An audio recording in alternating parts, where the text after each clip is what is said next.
ಗುರುರ್ಬ್ರಹ್ಮ ಗುರುರ್ವಿಷ್ಣು ಗುರುರ್ದೇವೋ ಮಹೇಶ್ವರಃ ಗುರು ಸಾಕ್ಷಾತ್ ಪರಬ್ರಹ್ಮ ತಸ್ಮೈ ಶ್ರೀ ಗುರವೇ ನಮಃ. ಶ್ರೀ ಜಗದ್ಗುರು ಸಿದ್ಧಾರೂಢರ ಪಾದಕಮಲಗಳಿಗೂ, ಶ್ರೋತ್ರಿಯ ಬ್ರಹ್ಮನಿಷ್ಠ ಸದ್ಗುರು ಬಸವಾನಂದರ ಪಾದಕಮಲಗಳಿಗೂ, ಅವರ ಪ್ರತಿರೂಪದಂತಹ ನಿಜಗುಣಪ್ಪನವರ ಪಾದಕಮಲಗಳಿಗೂ ನನ್ನ ದೀರ್ಘದಂಡ ಪ್ರಣಾಮಗಳನ್ನು ಸಲ್ಲಿಸುತ್ತಾ, ಎಲ್ಲ ಮಹಾತ್ಮರ ಪಾದಕಮಲಗಳಿಗೂ ನನ್ನ ದೀರ್ಘದಂಡ ಪ್ರಣಾಮಗಳನ್ನು ಸಲ್ಲಿಸುತ್ತಾ, ಮನದಲ್ಲಿ ಸ್ಮರಿಸಿಕೊಳ್ಳುತ್ತಾ, ತಮ್ಮೆಲ್ಲರಿಗೂ ವಂದಿಸುತ್ತಾ, ಇವತ್ತಿನ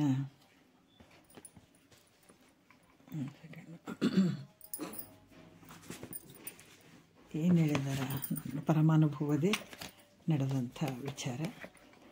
ಇಲ್ಲಿ ಬಹಳ ವಿಶೇಷವಾದಂಥ ವಿಚಾರಗಳನ್ನು ಅವರು ಹೇಳ್ತಾ ಇದ್ದಾರೆ.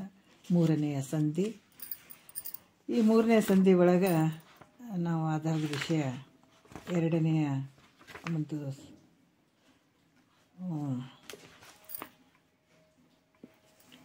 ಸೆಕೆಂಡ್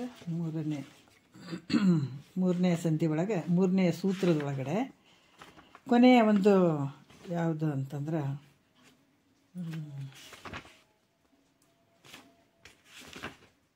ನಾಲ್ಕನೇ ನುಡಿ ಇಟ್ಕೊಂಡು ನಾವು ಹೇಳಬೇಕಾಗ್ತದೆ. ಇವಾಗ ಇಲ್ಲಿ ಮೂರನೇ ಪರಮಾನುಭವದೇ ಮೂರನೆಯ ಸಂಧಿ, ಆಮೇಲೆ ಮೂರನೆಯ ಸೂತ್ರ. ತೋರುವ ತನುವಿದು ತಾನಲ್ಲವೆಂತೆನೆ ತೋರುವ ಘಟಪಟಾದಿಗಳಂತೆ ಅಂತ ಭಾಳಷ್ಟು ವಿಶೇಷವಾಗಿ ಅವ್ರು ಹೇಳ್ತಾರೆ.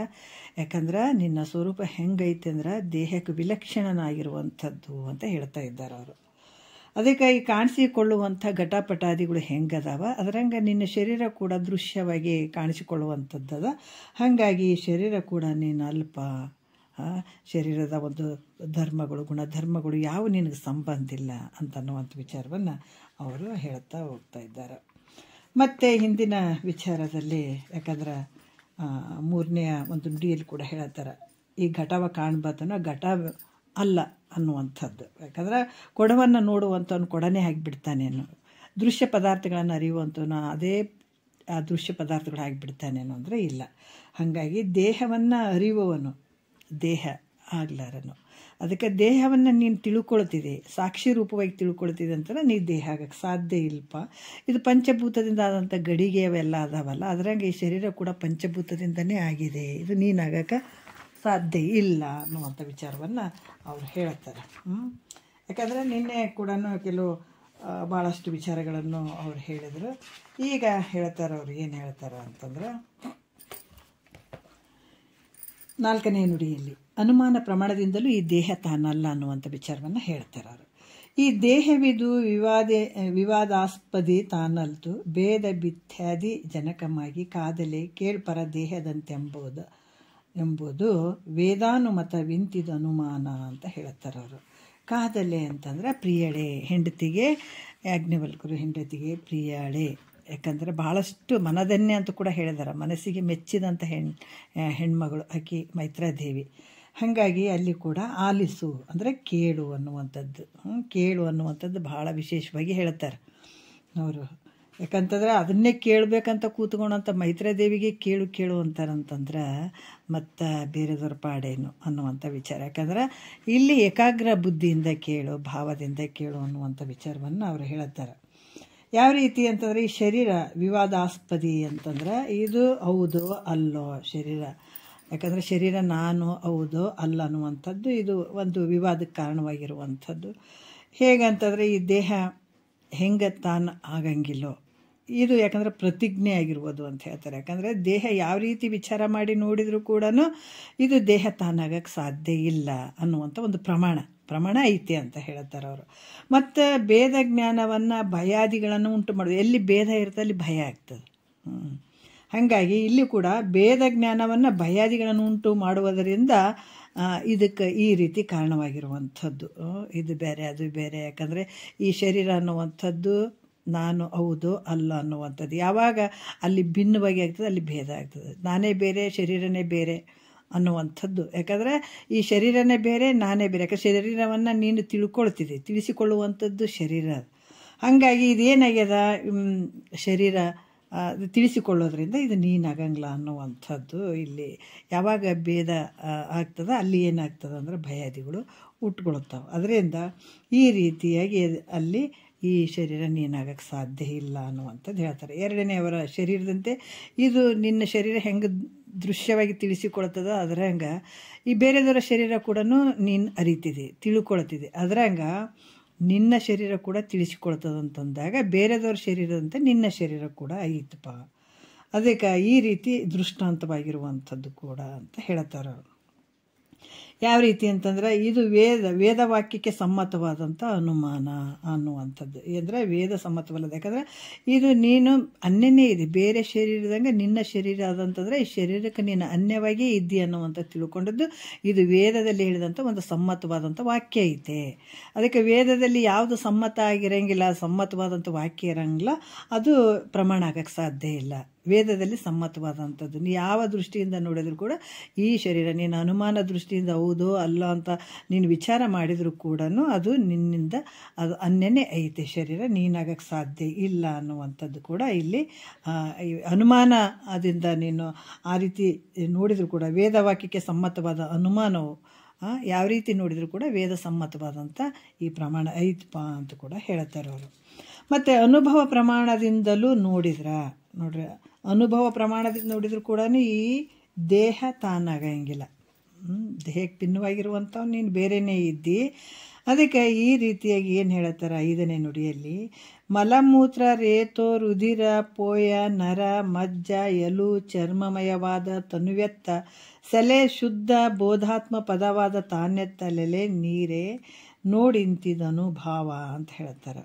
ಯಾಕಂತಂದ್ರೆ ಈ ಶರೀರ ಹೆಂಗೈತೆ ಅಂತಂದ್ರೆ ಮಲಮೂತ್ರಗಳಿಂದ ಕೂಡಿದಂಥದ್ದು, ಜಡವಾಗಿರುವಂಥದ್ದು. ಇದು ಯಾಕಂದ್ರೆ ಅಶುದ್ಧ ಪದಾರ್ಥಗಳಿಂದ ಕೂಡಿದಂಥದ್ದು ಈ ಶರೀರ. ಇದು ಎಲ್ಲರಿಗೂ ಅನುಭವ ಆದಂಥದ್ದೇ ಅದು. ಈ ಶರೀರ ಹೆಂಗದಂದ್ರೆ ಅಶುದ್ಧ ಪದಾರ್ಥಗಳಿಂದ ಕೂಡಿದಂಥದ್ದು, ರಕ್ತ ಮಾಂಸ ಇದೆಲ್ಲದಿಂದ ಕೂಡಿದಂಥದ್ದು. ಇದು ಅಪವಿತ್ರದಿಂದ ಕೂಡಿದಂಥದ್ದು. ಈ ಶರೀರ ಹೆಂಗದಂತಂದ್ರೆ ಇಲ್ಲಿ ಶುದ್ಧದವನ್ನೆಲ್ಲನೂ ಎಲ್ಲ ಅಪವಿತ್ರದಿಂದ ಕೂಡಿದಂಥದ್ದು ಐತೆ. ಮತ್ತು ಮಲಮೂತ್ರಾದಿಯಿಂದ ಅದಕ್ಕೆ ಅಲ್ಲಿ ಹೇಳ್ತಾರೆ, ಮಲಮೂತ್ರ ಅಣುವೀರ್ದ ನೆಲೆಯೋಳು ನಿಲೆನೆಂಬೆ ಫಲವು ಪೇಯವೆನಿಸುವ ಅಂಗದೋಳು ನೆಲೆಸಿ ವಿಷಯ ಸುಖವನ್ನು ಭೋಗಿಸುವೆನೆಂಬ ಸೆಲೆಮನೆ ಎಳೆಸುವುದನ್ನು ಬಿಡೆ ಮನುಜ ಅನ್ನುವಂಥ ವಿಚಾರವನ್ನು ಹೇಳ್ತಾರೆ ನಿಜಗೊಂಡ್ರು. ಅದಕ್ಕೆ ಇಲ್ಲಿ ಕೂಡ ಹೇಳ್ತಾರೆ, ಮಲಮೂತ್ರಾದಿಗಳಿಂದ ತುಂಬಿದಂಥ ಇದು ಶರೀರ. ಒಂದು ಚೀಲದಾಗ ಅನ್ನ ಸಾರು ಅದೆಲ್ಲ ಹಾಕಿ ಒಂದೇ ಕಡೆಗೆ ಇಟ್ಬಿಟ್ರೆ ಏನಾಗ್ತದೆ, ಅದು ವಾಸನೆ ಬಂದುಬಿಡ್ತದೆ ಅಲ್ಲ. ಅದ್ರಾಗ ಇಲ್ಲಿ ಇದು ಕೂಡ ಮಲಮೂತ್ರದಿಂದ ಕೂಡಿದಂಥದ್ದು ಇದು ಶರೀರ ಅದ. ಅದಕ್ಕೆ ಇಲ್ಲಿ ಅಶುದ್ಧ ಪದಾರ್ಥಗಳೇ ಕೂಡಿದಾವೆ ಇದ್ರಾಗ. ಅದು ಜಡವಾಗಿರುವಂಥದ್ದು ಈ ಶರೀರ. ಆತ್ಮ ನೀನು ಹೆಂಗಿದೆ, ಶುದ್ಧ ಇದೆ, ಶುದ್ಧನಾಗಿರುವಂಥವನು, ಪವಿತ್ರನಾಗಿರುವಂಥದ್ದು. ಮತ್ತು ನೀನು ಹೆಂಗಿದೆ, ಜ್ಞಾನ ಸ್ವರೂಪನಾಗಿರುವಂಥವನು ಇದೆ. ಅದಕ್ಕೆ ಈ ಶುದ್ಧ ಮತ್ತು ಅಶುದ್ಧ, ಜಡ ಅಜಡ ಇದು ಯಾವತ್ತೂ ಇದು ಒಂದಾಗಕ್ಕೆ ಸಾಧ್ಯ ಇಲ್ಲ. ಈ ರೀತಿ ಅನುಭವದಿಂದಲೂ ಸಿದ್ಧ ಆಗ್ತದೆ ಅದು. ಯಾಕಂದ್ರೆ ಶುದ್ಧವಾಗಿರುವಂಥದ್ದು ನೀನು, ಅಶುದ್ಧವಾಗಿರುವಂಥದ್ದು ಶರೀರ, ಜಡದಿಂದ ಕೂಡಿದಂಥದ್ದು ಶರೀರ, ಅಜಡವಾಗಿರುವಂಥವ್ನು ನೀನು. ಮತ್ತು ಇವೆರಡು ಭೇದ, ಇವೆರಡು ಯಾಕಂದರೆ ಇವೆಲ್ಲ ಕೂಡಕ್ಕಾಗ್ತದೆ ಅನ್ನೋಂದ್ರೆ ಆಗಂಗಿಲ್ಲ. ಹಾಗಾಗಿ ಇದು ಅನುಭವದಿಂದ ನೋಡಿದರೂ ಕೂಡ ಈ ಶರೀರ ನಾನಾಗಕ್ಕೆ ಸಾಧ್ಯ ಇಲ್ಲ, ನೀನಾಗಕ್ಕೆ ಸಾಧ್ಯ ಇಲ್ಲ, ದೇಹವು ತಾನಲ್ಲ ಅಂದ್ರೆ ನಿನ್ನ ಸ್ವರೂಪ ಅಲ್ಲ ಅನ್ನುವಂಥದ್ದು ಹೇಳ್ತಾರೆ ಅವರು. ಮತ್ತು 6ನೇ ನುಡಿಯಲ್ಲಿ ಹೇಳ್ತಾರೆ ನೋಡ್ರಿ, ಎಷ್ಟು ಅದ್ಭುತವಾಗಿ ಹೇಳ್ತಾರೆ. ಏನು ಹೇಳ್ತಾರೆ, ಈ ತನುವಿನಂತಿರೆ ದೃಶ್ಯವೆನಿಪುದು ಅದರಿಂದ ಇಂದ್ರಿಯ ನಿಕಾಯವು ಆ ಪ್ರಾಣ ಅಹಮಾದಿ ಇನಿತನು ನೀನಲ್ಲವೆಂದು ಭಾವಿಪುದು ಮಾನಿನಿರನ್ನೇ ಸತ್ಯಾನುಭವದಿಂದ ಅಂತ ಹೇಳ್ತಾರೆ ಅವರು. ಇಲ್ಲಿ 6ನೇ ನುಡಿಯಲ್ಲಿ ಹೇಳ್ತಾರೆ, ಭಾಳ ಅದ್ಭುತವಾದಂಥ ವಿಚಾರ ಹೇಳ್ತಾರೆ. ಯಾಕಂದ್ರೆ ಈ ಶರೀರದಂತೆಯೇ, ಈ ಶರೀರ ಏನು ಕಾಣಿಸ್ತದಲ್ಲ, ಈ ಶರೀರದಂತೆಯೇ ಕಾಣಿಸಿಕೊಳ್ಳುವಂತಹ ಇವು ಸ್ತೋತ್ರಾದಿ ಅಂದಾಗ ಈ ಯಾವುದು ಜ್ಞಾನೇಂದ್ರಿಯಗಳು, ಸ್ತೋತ್ರಾದಿ ಅಂದಾಗ ಜ್ಞಾನೇಂದ್ರಿಯಗಳು. ಇಲ್ಲಿ ಸ್ತೋತ್ರ, ತೊಕ್ಕು, ಜಿಹ್ವ, ಗ್ರಹಣ, ನೇತ್ರ ಇವು ಇಂದ್ರಿಯಗಳು. ಇವು ಮತ್ತು ಕರಣಗಳು ಅಂದರೆ ಮನ, ಬುದ್ಧಿ, ಚಿತ್ತ, ಅಹಂಕಾರಗಳು ಆಗಿರ್ಬೋದು. ಪ್ರಾಣಾದಿ ವಾಯುಗಳು ಅಂತಂದ್ರೆ ಪ್ರಾಣ, ಅಪಾನ, ವ್ಯಾನ, ಉದಾನ, ಸಮಾನ ಆಗಿರ್ಬೋದು. ಇವು ಕೂಡ ಇವು ನಿನ್ನಿಂದ ತಿಳಿಸಿಕೊಡ್ತಾವೆ. ಈ ಶರೀರ ಹೆಂಗೆ ನಿನ್ನಿಂದ ತಿಳಿಸಿಕೊಡ್ತದ ಅದ್ರಂಗ ಇವು ಕೂಡ ನಿನ್ನಿಂದ ತಿಳಿಸಿಕೊಡ್ತಾವೆ. ಅದಕ್ಕೆ ಇವು ಕೂಡ ನೀನಾಗಕ್ಕೆ ಸಾಧ್ಯ ಇಲ್ಲ. ಯಾಕಂತಂದ್ರೆ ಇಲ್ಲಿ ಕೂಡ ಇಂದ್ರಿಯಗಳು ಕಿವಿ ಕೇಳ್ತದ, ಕಣ್ಣು ನೋಡ್ತದ, ಮೂಗು ವಾಸನೆ ನೋಡ್ತದ, ಚರ್ಮ ಇದು ಸ್ಪರ್ಶ ಮಾಡ್ತದ. ಮತ್ತು ಇವೆಲ್ಲ ಹೆಂಗದಾವ ಅಂತಂದ್ರೆ ನೀನಿನ್ನೂ ಇರ್ತಿದ್ದಿ, ನಿನಗೆ ಕೈ ಕೊಡ್ತಾವೆ. ಇನ್ನೂ ಇರ್ತಿದೆ. ಯಾಕಂದ್ರೆ ಇಲ್ಲಿ ಕಣ್ಣು ಕಿವಿ ಕೇಳದೆ ಇರುವಂಥದ್ದು, ಮತ್ತು ಕಣ್ಣಿಗೆ ರೂಪ ಕಾಣದೇ ಇರುವಂಥದ್ದು, ಕಣ್ಣು ಕಾಣಂಗಿಲ್ಲ ಅಂತೀವಿ, ಕಿವಿ ಕೇಳಂಗಿಲ್ರಿ ಅಂತೀವಿ. ಹೌದಾ? ಇವೆಲ್ಲ ಒಂದೊಂದು, ಇವೆಲ್ಲ ನೀನು ದೃಶ್ಯವಾಗಿ ಬಂದಂಥವು, ದೃಶ್ಯವಾಗಿ ತಿಳಿಸಿಕೊಳ್ಳುವಂಥವು. ಶರೀರ ನೀನು ಹೆಂಗಾಗಂಗಿಲ್ಲ, ನಿನ್ನಲ್ಲಿರುವಂಥ ಈ ಕರಣಗಳೇನದಾವ, ಪ್ರಾಣ ಪಾನ ವ್ಯಾನ ಉದಾನ ಸಮಾನ ಆಗಿರ್ಬೋದು, ಮತ್ತು ಇಂದ್ರಿಯಗಳು ಇವೆಲ್ಲ ಏನದಾವ ಅಹಂಕಾರಾದಿಗಳು ಅಂತಂದಾಗ ಈ ಕರಣಗಳು ಮನ ಬುದ್ಧಿ ಚಿತ್ತ ಅಹಂಕಾರಗಳು ಇವೆಲ್ಲವೂ ನೀನಲ್ಲ, ಇವು ನಿನ್ನಿಂದ ಅರಿಸಿಕೊಳ್ಳುವಂಥವು ಅದಾವ ಅಂತ ಈ ರೀತಿ ನಿಶ್ಚಯ ಮಾಡು ಮೈತ್ರ ಅಂತ ಹೇಳ್ತಾರವರು. ಈ ರೀತಿಯಾಗಿ ಶರೀರನೂ ನೀನಲ್ಲ, ಶರೀರದಲ್ಲಿ ಇರುವಂಥ ಇಂದ್ರಿಯಗಳು ಕೂಡ ನೀನಾಗಕ್ಕೆ ಸಾಧ್ಯ ಇಲ್ಲ. ಇದನ್ನು ಚೆನ್ನಾಗಿ ವಿಚಾರ ಮಾಡಿ ಒಂದು ನಿಶ್ಚಯ ಮಾಡು ಮೈತ್ರ ಅಂತ ಹೇಳ್ತಾರೆ. ಮತ್ತು 7ನೇ ನುಡಿಯಲ್ಲಿ ಹೇಳ್ತಾರ, ಏನು ಹೇಳ್ತಾರ, ವನಿತೆ ಮನೋ ಮತಿ ಅಹಮು ಚಿತ್ತಾದಿ ಸಾಧನತೆಯಿಂದವೇ ದೃಶ್ಯವಹವಾಗಿ ಅನುದಿನಮಿವು ತನಗನ್ಯವಲ್ಲದೆ ತಾನೆಂದೆನಲಿಲ್ಲ ಅರಿ ದೀಪಾದಿಗಳಂತೆ. ಏನು ಹೇಳ್ತಾರ, ವನಿತೆ ಅಂದರೆ ಸತಿ ಕೇಳು. ಏನು ಹೇಳ್ತಾರೆ, ಮತಿ ಮನೋ ಅಂದರೆ ಮನಸ್ಸು, ಮತಿ ಅಂದರೆ ಬುದ್ಧಿ, ಅಹಂ ಅಂದರೆ ಅಹಂಕಾರಾದಿಗಳು, ಚಿತ್ತಾದಿ ಅಂತಂದ್ರೆ ಮನೋ ಬುದ್ಧಿ ಚಿತ್ತು ಅಹಂಕಾರಾದಿಗಳು ಅಂತ ಹೇಳ್ತಾರೆ. ಇವು ಹೆಂಗದಾವ ಅಂತಂದ್ರೆ ಈ ದೀಪಗಳು ಏನು ಮಾಡ್ತಾವ ಅದನ್ನು ಹೇಳ್ತಾರೆ ಅವರು. ಅನ್ಯ ವಸ್ತುಗಳನ್ನು ತಿಳಿಲಿಕ್ಕೆ ಸಹಾಯ ಆಗ್ತಾವ ದೀಪಗಳು. ದೀಪ ಏನಾಗ್ತದೆ ಅಂತಂದ್ರೆ ದೀಪಗಳು ಅನ್ಯ ವಸ್ತುಗಳನ್ನು ತಿಳಿಲಿಕ್ಕೆ ಸಾಧನ ಆಗ್ತಾವೆ, ಕಾಣಲಿಕ್ಕೆ. ಅವು ಹೇಗೆ, ಯಾಕಂದ್ರೆ ಆ ದೀಪ ಏನು ಅನ್ಯ ವಸ್ತುಗಳನ್ನು ಕಾಣಲಿಕ್ಕೆ ಸಹಾಯ ಮಾಡೋದ್ರಿಂದ ಆ ಒಂದು ಪದಾರ್ಥಗಳು ದೀಪನೇ ಆಗಿಬಿಡ್ತಾವೇನ, ಹಾಗಂಗಿಲ್ಲ. ಆದ್ರೆ ಆ ವಸ್ತುಗಳನ್ನು ನೋಡೋದಕ್ಕೆ ದೀಪ ಸಹಾಯ ಮಾಡ್ತದೆ, ಆದ್ರೆ ವಸ್ತುಗಳು ದೀಪ ಆಗಕ್ಕೆ ಸಾಧ್ಯ ಇಲ್ಲ. ಹಾಗೆ ಕೂಡ ಮನ ಬುದ್ಧಿ ಇವೇನು ಅದಾವ, ಈ ಮನಸ್ಸಾಗಿರ್ಬೋದು, ಬುದ್ಧಿ ಆಗಿರ್ಬೋದು, ಚಿತ್ತ ಆಗಿರ್ಬೋದು, ಅಹಂಕಾರ, ಇವೆಲ್ಲ ಕರಣಗಳು ನಿನಗೆ ದೃಶ್ಯ ಆಗ್ಯದಾವ. ಅರ್ಥ ಇದೆಲ್ಲ. ದೀಪ ವಸ್ತುಗಳನ್ನು ಬೆಳಗ್ತದೆ, ಆದ್ರೆ ವಸ್ತುಗಳು ದೀಪ ಆಗಂಗಿಲ್ಲಲ್ಲ. ಅದ್ರಾಗ ನಿನ್ನಲ್ಲಿ ತೋರುವಂಥ ಮನ ಬುದ್ಧಿ ಚಿತ್ತು ಅಹಂಕಾರ ಎಲ್ಲ ದೃಶ್ಯವಾಗಿ ಏನಾಗ್ತದೆ, ಅನ್ಯವನ್ನು, ಯಾಕಂತಂದ್ರೆ ಇವು ಏನಾಗ್ತಾವ ದೃಶ್ಯದಿಂದ ಕೂಡಿದಂಥವು ಅದಾವ. ಅದಕ್ಕೆ ಇವು ಕೂಡ ಹೆಂಗದಾವ ಅಂತಂದ್ರೆ ಇವು ಅನ್ಯವನ್ನು ತಿಳಿಲಿಕ್ಕೆ ಸಾಧನಗಳಾದ್ರಿಂದ ಇವು ಯಾವಾಗಲೂ ತಾನಾಗಕ್ಕೆ ಸಾಧ್ಯ ಇಲ್ಲ ಅನ್ನುವಂಥದ್ದು ವಿಚಾರ ಹೇಳ್ತಾರೆ ಅವರು. ಯಾಕಂತಂದ್ರೆ ಇವು ಈ ಅನ್ಯ ವಸ್ತುಗಳನ್ನು ತಿಳಿಲಿಕ್ಕೆ ಸಹಾಯ ಆಗ್ತಾವೆ. ಇವು ಕರಣಗಳು ಏನು ಆಗ್ತಾವೆ ಅಂತಂದ್ರೆ ಅನ್ಯ ಒಂದು ಸುಖ ಆಗಿರ್ಬೋದು, ದುಃಖ ಆಗಿರ್ಬೋದು, ಏನಾದರೂ ಪ್ರತಿಯೊಂದು ವಿಷಯಗಳನ್ನು ಅಲ್ಲಿಂದ ಏನು ಮಾಡ್ತಾವೆ ತಿಳಿಸ್ಲಿಕ್ಕೆ ಸಾಧನಗಳಾಗಿದ್ದಾವೆ. ಅದಕ್ಕೆ ಈ ರೀತಿ ಅದು ಸ್ವರೂಪ ಆಗಂಗಿಲ್ಲ ಅವು, ಯಾಕಂದ್ರೆ ನಿನ್ನಿಂದ ತಿಳಿಸಿಕೊಳ್ಳೋದ್ರಿಂದ ಅವು ಎಂದೂ ನೀನಾಗಂಗಿಲ್ಲ. ಅಂದ್ರೆ ಈ ಮನಸಾದಿ ಅಂದರೆ ಈ ಕರಣಗಳು ಮನ ಬುದ್ಧಿ ಚಿತ್ತ ಅಹಂಕಾರಗಳು ತಾನು ಅಲ್ಲ ಅನ್ನುವಂಥದ್ದು ಇಲ್ಲಿ ಪ್ರಮಾಣ, ತಾನು ಅಲ್ಲವೇ ಅಲ್ಲ ಅನ್ನುವಂಥದ್ದು ಇದು ಪ್ರಮಾಣ. ಮತ್ತು ಸಾಧನಗಳಾಗಿರುವಂಥದ್ದು ಈ ವಿಷಯ ಸುಖಗಳನ್ನು ಭೋಗಿಸುವಂಥದ್ದಕ್ಕೆ ಇವೆಲ್ಲ ಸಾಧನಗಳಾಗಿರುವಂಥದ್ದು.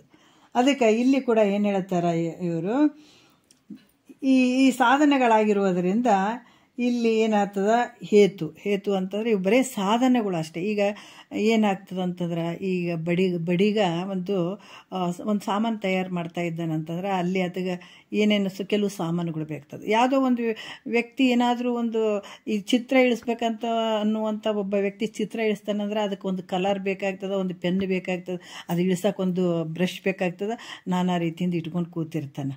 ಆದ್ರೆ ಆ ಚಿತ್ರ ಇಳಿಸ್ಲಿಕ್ಕೆ ಆ ಸಾಧನಗಳಾದಂಥವೇ ಆ ವ್ಯಕ್ತಿ ಆಗ್ತಾನೇನು ಅಂದರೆ ಆಗಂಗಿಲ್ಲ. ಈಗ ಬಡಿಗ ಒಂದು ಸಾಮಾನುಗಳನ್ನು ಮಾಡ್ತಾ ಇರ್ತಾನೆ, ಅದಕ್ಕೆ ಉಳಿ ಬಾಚಿ ಆಮೇಲೆ ಕೊಡ್ಲಿ ಗಿಡ್ಲಿ ಅಂತ ಹೇಳ್ತಿರ್ತಾರೆ. ಆದ್ರೆ ಅವು ಏನಾಗ್ತಾವಂದ್ರೆ ಆತ ಇಟ್ಕೊಂಡು ಅದನ್ನ ಮಾಡ್ಲಿಕ್ಕೆ ಸಾಧನಗಳು ಆಗ್ತಾವ ವಿನಃ ಆ ಬಡಿಗೆನೇ ಆಗಿಬಿಡ್ತಾನೆ ನಾವು ಅಂದರೆ ಆಗಂಗಿಲ್ಲ. ಆ ವಸ್ತುಗಳು ಬಡಿಗ ಅಂತಾರೇನು ಅನ್ನಂಗಿಲ್ಲ. ಯಾಕಂದರೆ ಮಾಡುವಂಥ ಸಾಧನಗಳೇ ಬೇರೆ, ಮಾಡುವಂಥವನ್ನೇ ಬೇರೆ. ಈ ರೀತಿಯಾಗಿ ಮನಸಾದಿ ಕರಣಗಳು ತಾನಲ್ಲ. ಈ ಮನ, ಬುದ್ಧಿ, ಚಿತ್ತು, ಅಹಂಕಾರಗಳು ಹೆಂಗದಾವ ಅಂತಂದ್ರೆ ಇವು ತಾನಲ್ಲ ಅನ್ನುವಂಥದ್ದು ಪ್ರಮಾಣ. ಈ ಸಾಧನಗಳಾಗಿರೋದ್ರಿಂದ ಈ ಸಾಧನಗಳು ಅದಾವಂತ ಅನ್ನೋದಕ್ಕೆ ಅಲ್ಲಿ ಏನು ಹೇಳ್ತಾರಂದ್ರೆ ಬೀಜ ಅಂದರೆ ಹೇತು ಅಂತ ಕೂಡ ಹೇಳ್ತಾರೆ. ಮತ್ತು ದೀಪಾದಿಗಳಂತೆ ಎಂಬುದು ದೃಷ್ಟಾಂತ ಅಂತ ಹೇಳ್ತಾರೆ. ಯಾಕಂದ್ರೆ ದೀಪ ವಸ್ತುಗಳನ್ನು ಅರಿತದ, ಆದರೆ ವಸ್ತುಗಳು ತಾನಾಗಕ್ಕೆ ಸಾಧ್ಯ ಇಲ್ಲ. ಈ ರೀತಿಯಾಗಿ ಈ ದೃಷ್ಟಾಂತ, ಈ 3 ಅವಯವಗಳಿಂದ ಕೂಡಿದ್ದು ಅನುಮಾನ ಪ್ರಮಾಣ ಅಂತ ಅನಿಸ್ಕೊಳ್ತದ ಅಂತ ಕೂಡ ಹೇಳ್ತಾರೆ. ಈ 3 ರೀತಿಯಿಂದ ಕೂಡಿದ್ದು. ಅದಕ್ಕೆ ಇಲ್ಲಿ ಕೂಡ ಯಾವ ರೀತಿ ಅಂತಂದ್ರೆ ಈ 3 ರೀತಿಯಿಂದ ಕೂಡಿದಂಥ ಅನುಮಾನ ಪ್ರಮಾಣ. ಅದಕ್ಕೆ ಯಾವ ರೂಪದಿಂದ ನೋಡಿದರೂ ಕೂಡ ಈ ಕರಣಗಳು ಕೂಡ ನಿನಗ ಏನಂದರೆ ಅವು ನೀನಾಗಕ್ಕೆ ಸಾಧ್ಯ ಇಲ್ಲ. ಇವು ಹೆಂಗದ ಅಂತಂದರೆ ದೀಪಾದಿಗಳಂತೆ ಸಾಧನಗಳಾಗಿರುವುದರಿಂದ ತಾನಲ್ಲ ಅಂತ ಕೂಡ ಹೇಳ್ತಾರೆ. ಯಾಕಂದರೆ ಇವು ಸಾಧನೆಗಳು ಅಷ್ಟೇ ಹೊರತಾಗಿ ನೀನಾಗಕ್ಕೆ ಸಾಧ್ಯ ಇಲ್ಲ ಅನ್ನುವಂಥ ವಿಚಾರವನ್ನು ಇಲ್ಲಿ ಹೇಳುತ್ತಾರೆ. ಮತ್ತು ಅರಿವು ಮರೆವುಗಳನ್ನು ಅರಿಯುವಂಥದ್ದು ಯಾವ ರೀತಿ ಅಂದರೆ 8ನೆಯ ಒಂದು ನುಡಿಯಲ್ಲಿ ಹೇಳುತ್ತಾರೆ. ಅರಿವೆನೆಂಬ ಆಗಳ್ ಮರೆದೆನೆಂಬಳ್ ಆಗಳ್ ಅರಿವಿನುಳುಮೆ ನೀನಲ್ಲದೊಡೆ ಆವ ತೆರೆದಿಂದೆ ನೀರೆ ನೀನರಿದೆಂತು ಪೇಳುವೆ ಮತ್ತರಿದೆನು ನಾ ಮರಿದೆನು ಎಂಬೆರಡನು ಅಂತ ಹೇಳುತ್ತಾರೆ. ಏನು ಹೇಳ್ತಾರೆ ನೋಡ್ರಿ, ಎಷ್ಟು ಅದ್ಭುತವಾದಂಥ ವಿಚಾರ ಹೇಳ್ತಾರೆ ಅವರು. ಬೆಳಕು ಕತ್ತಲಿಗಳಿಗೆ ಏನಾದರೂ ಬೆಳಕು ಕತ್ತಲು ಎರಡನ್ನು ನೋಡುವಂಥದ್ದು ಯಾವುದು? ಕಣ್ಣು, ಹೌದಲ್ಲ? ಅವೆರಡನ್ನ. ಆದರೆ ಬೆಳಕು ಕತ್ತಲನೇ ಅದು ಐತೇನೋ, ಕಣ್ಣು ಐತೇನೋ ನೋಡ್ರಿ. ಅದಕ್ಕೆ ಇಲ್ಲಿ ಹೇಳ್ತಾರೆ, ಏನು ಹೇಳ್ತಾರೆ? ಬೆಳಕು ಕತ್ತಲುಗಳಿಗೆ ಕಣ್ಣು ಬೇರಾಗಿದ್ದು. ಅಂದರೆ ಬೆಳಕನ್ನು ನೋಡುವಂಥದ್ದು ಇದೇ ಕಣ್ಣು, ಕತ್ತಲನ್ನು ನೋಡುವಂಥದ್ದು ಇದೇ ಕಣ್ಣು. ಅವೆರಡನ್ನು ಹೇಗೆ ತಿಳಿಯುತ್ತಿದೆಯೋ ಹಾಗೆ ಅರಿವು ಮರೆಯುವುಗಳೆರಡನ್ನು ನೀನು ಬೇರೆ ರೂಪಾಗಿ, ಅಂದ್ರೆ ಇದು ಅರು ರೂಪಾಗಿ ನೀ ತಿಳಿತಿದೆ. ಅರಿವಿನ ರೂಪವಾಗಿ ಬೆಳಕು ಕತ್ತಲು ಎರಡನ್ನು ತಿಳ್ಕೊಳ್ತಿದ್ದಿ. ಮರುವುಗಳನ್ನು ನೀನೇ ತಿಳ್ಕೊಳ್ಳೋದು. ಮೊದಲು ಕೂಡ ನೀನೇ, ಯಾಕಂದರೆ ಅಜ್ಞಾನದಲ್ಲಿ ಇದ್ದಾಗ ಕೂಡ ನೀನೇ ತಿಳ್ಕೊಂಡಿದೆ. ನನಗೇನು ಗೊತ್ತಿಲ್ಲ, ನನಗೇನು ತಿಳಿತಾ ಇಲ್ಲ. ಅಲ್ಲಿ ಅಜ್ಞಾನದಲ್ಲಿದ್ದರೂ ಕೂಡ ನಿನಗೆ ಯಾವುದೋ ಒಂದು ಕರ್ಮದ ಮೂಲಕ, ಪುಣ್ಯದ ಒಂದು ಕರ್ಮದ ಮೂಲಕ ನಿನಗೆ ಒಂದು ಎಚ್ಚರಿಕೆ ಬರ್ತದೆ. ನಿನ್ನ ಮನಸ್ಸಿನೆಲ್ಲ ಒಂದು ಎಚ್ಚರಿಕೆ, ವಿವೇಕ ಉದಯ ಆಗ್ತದೆ.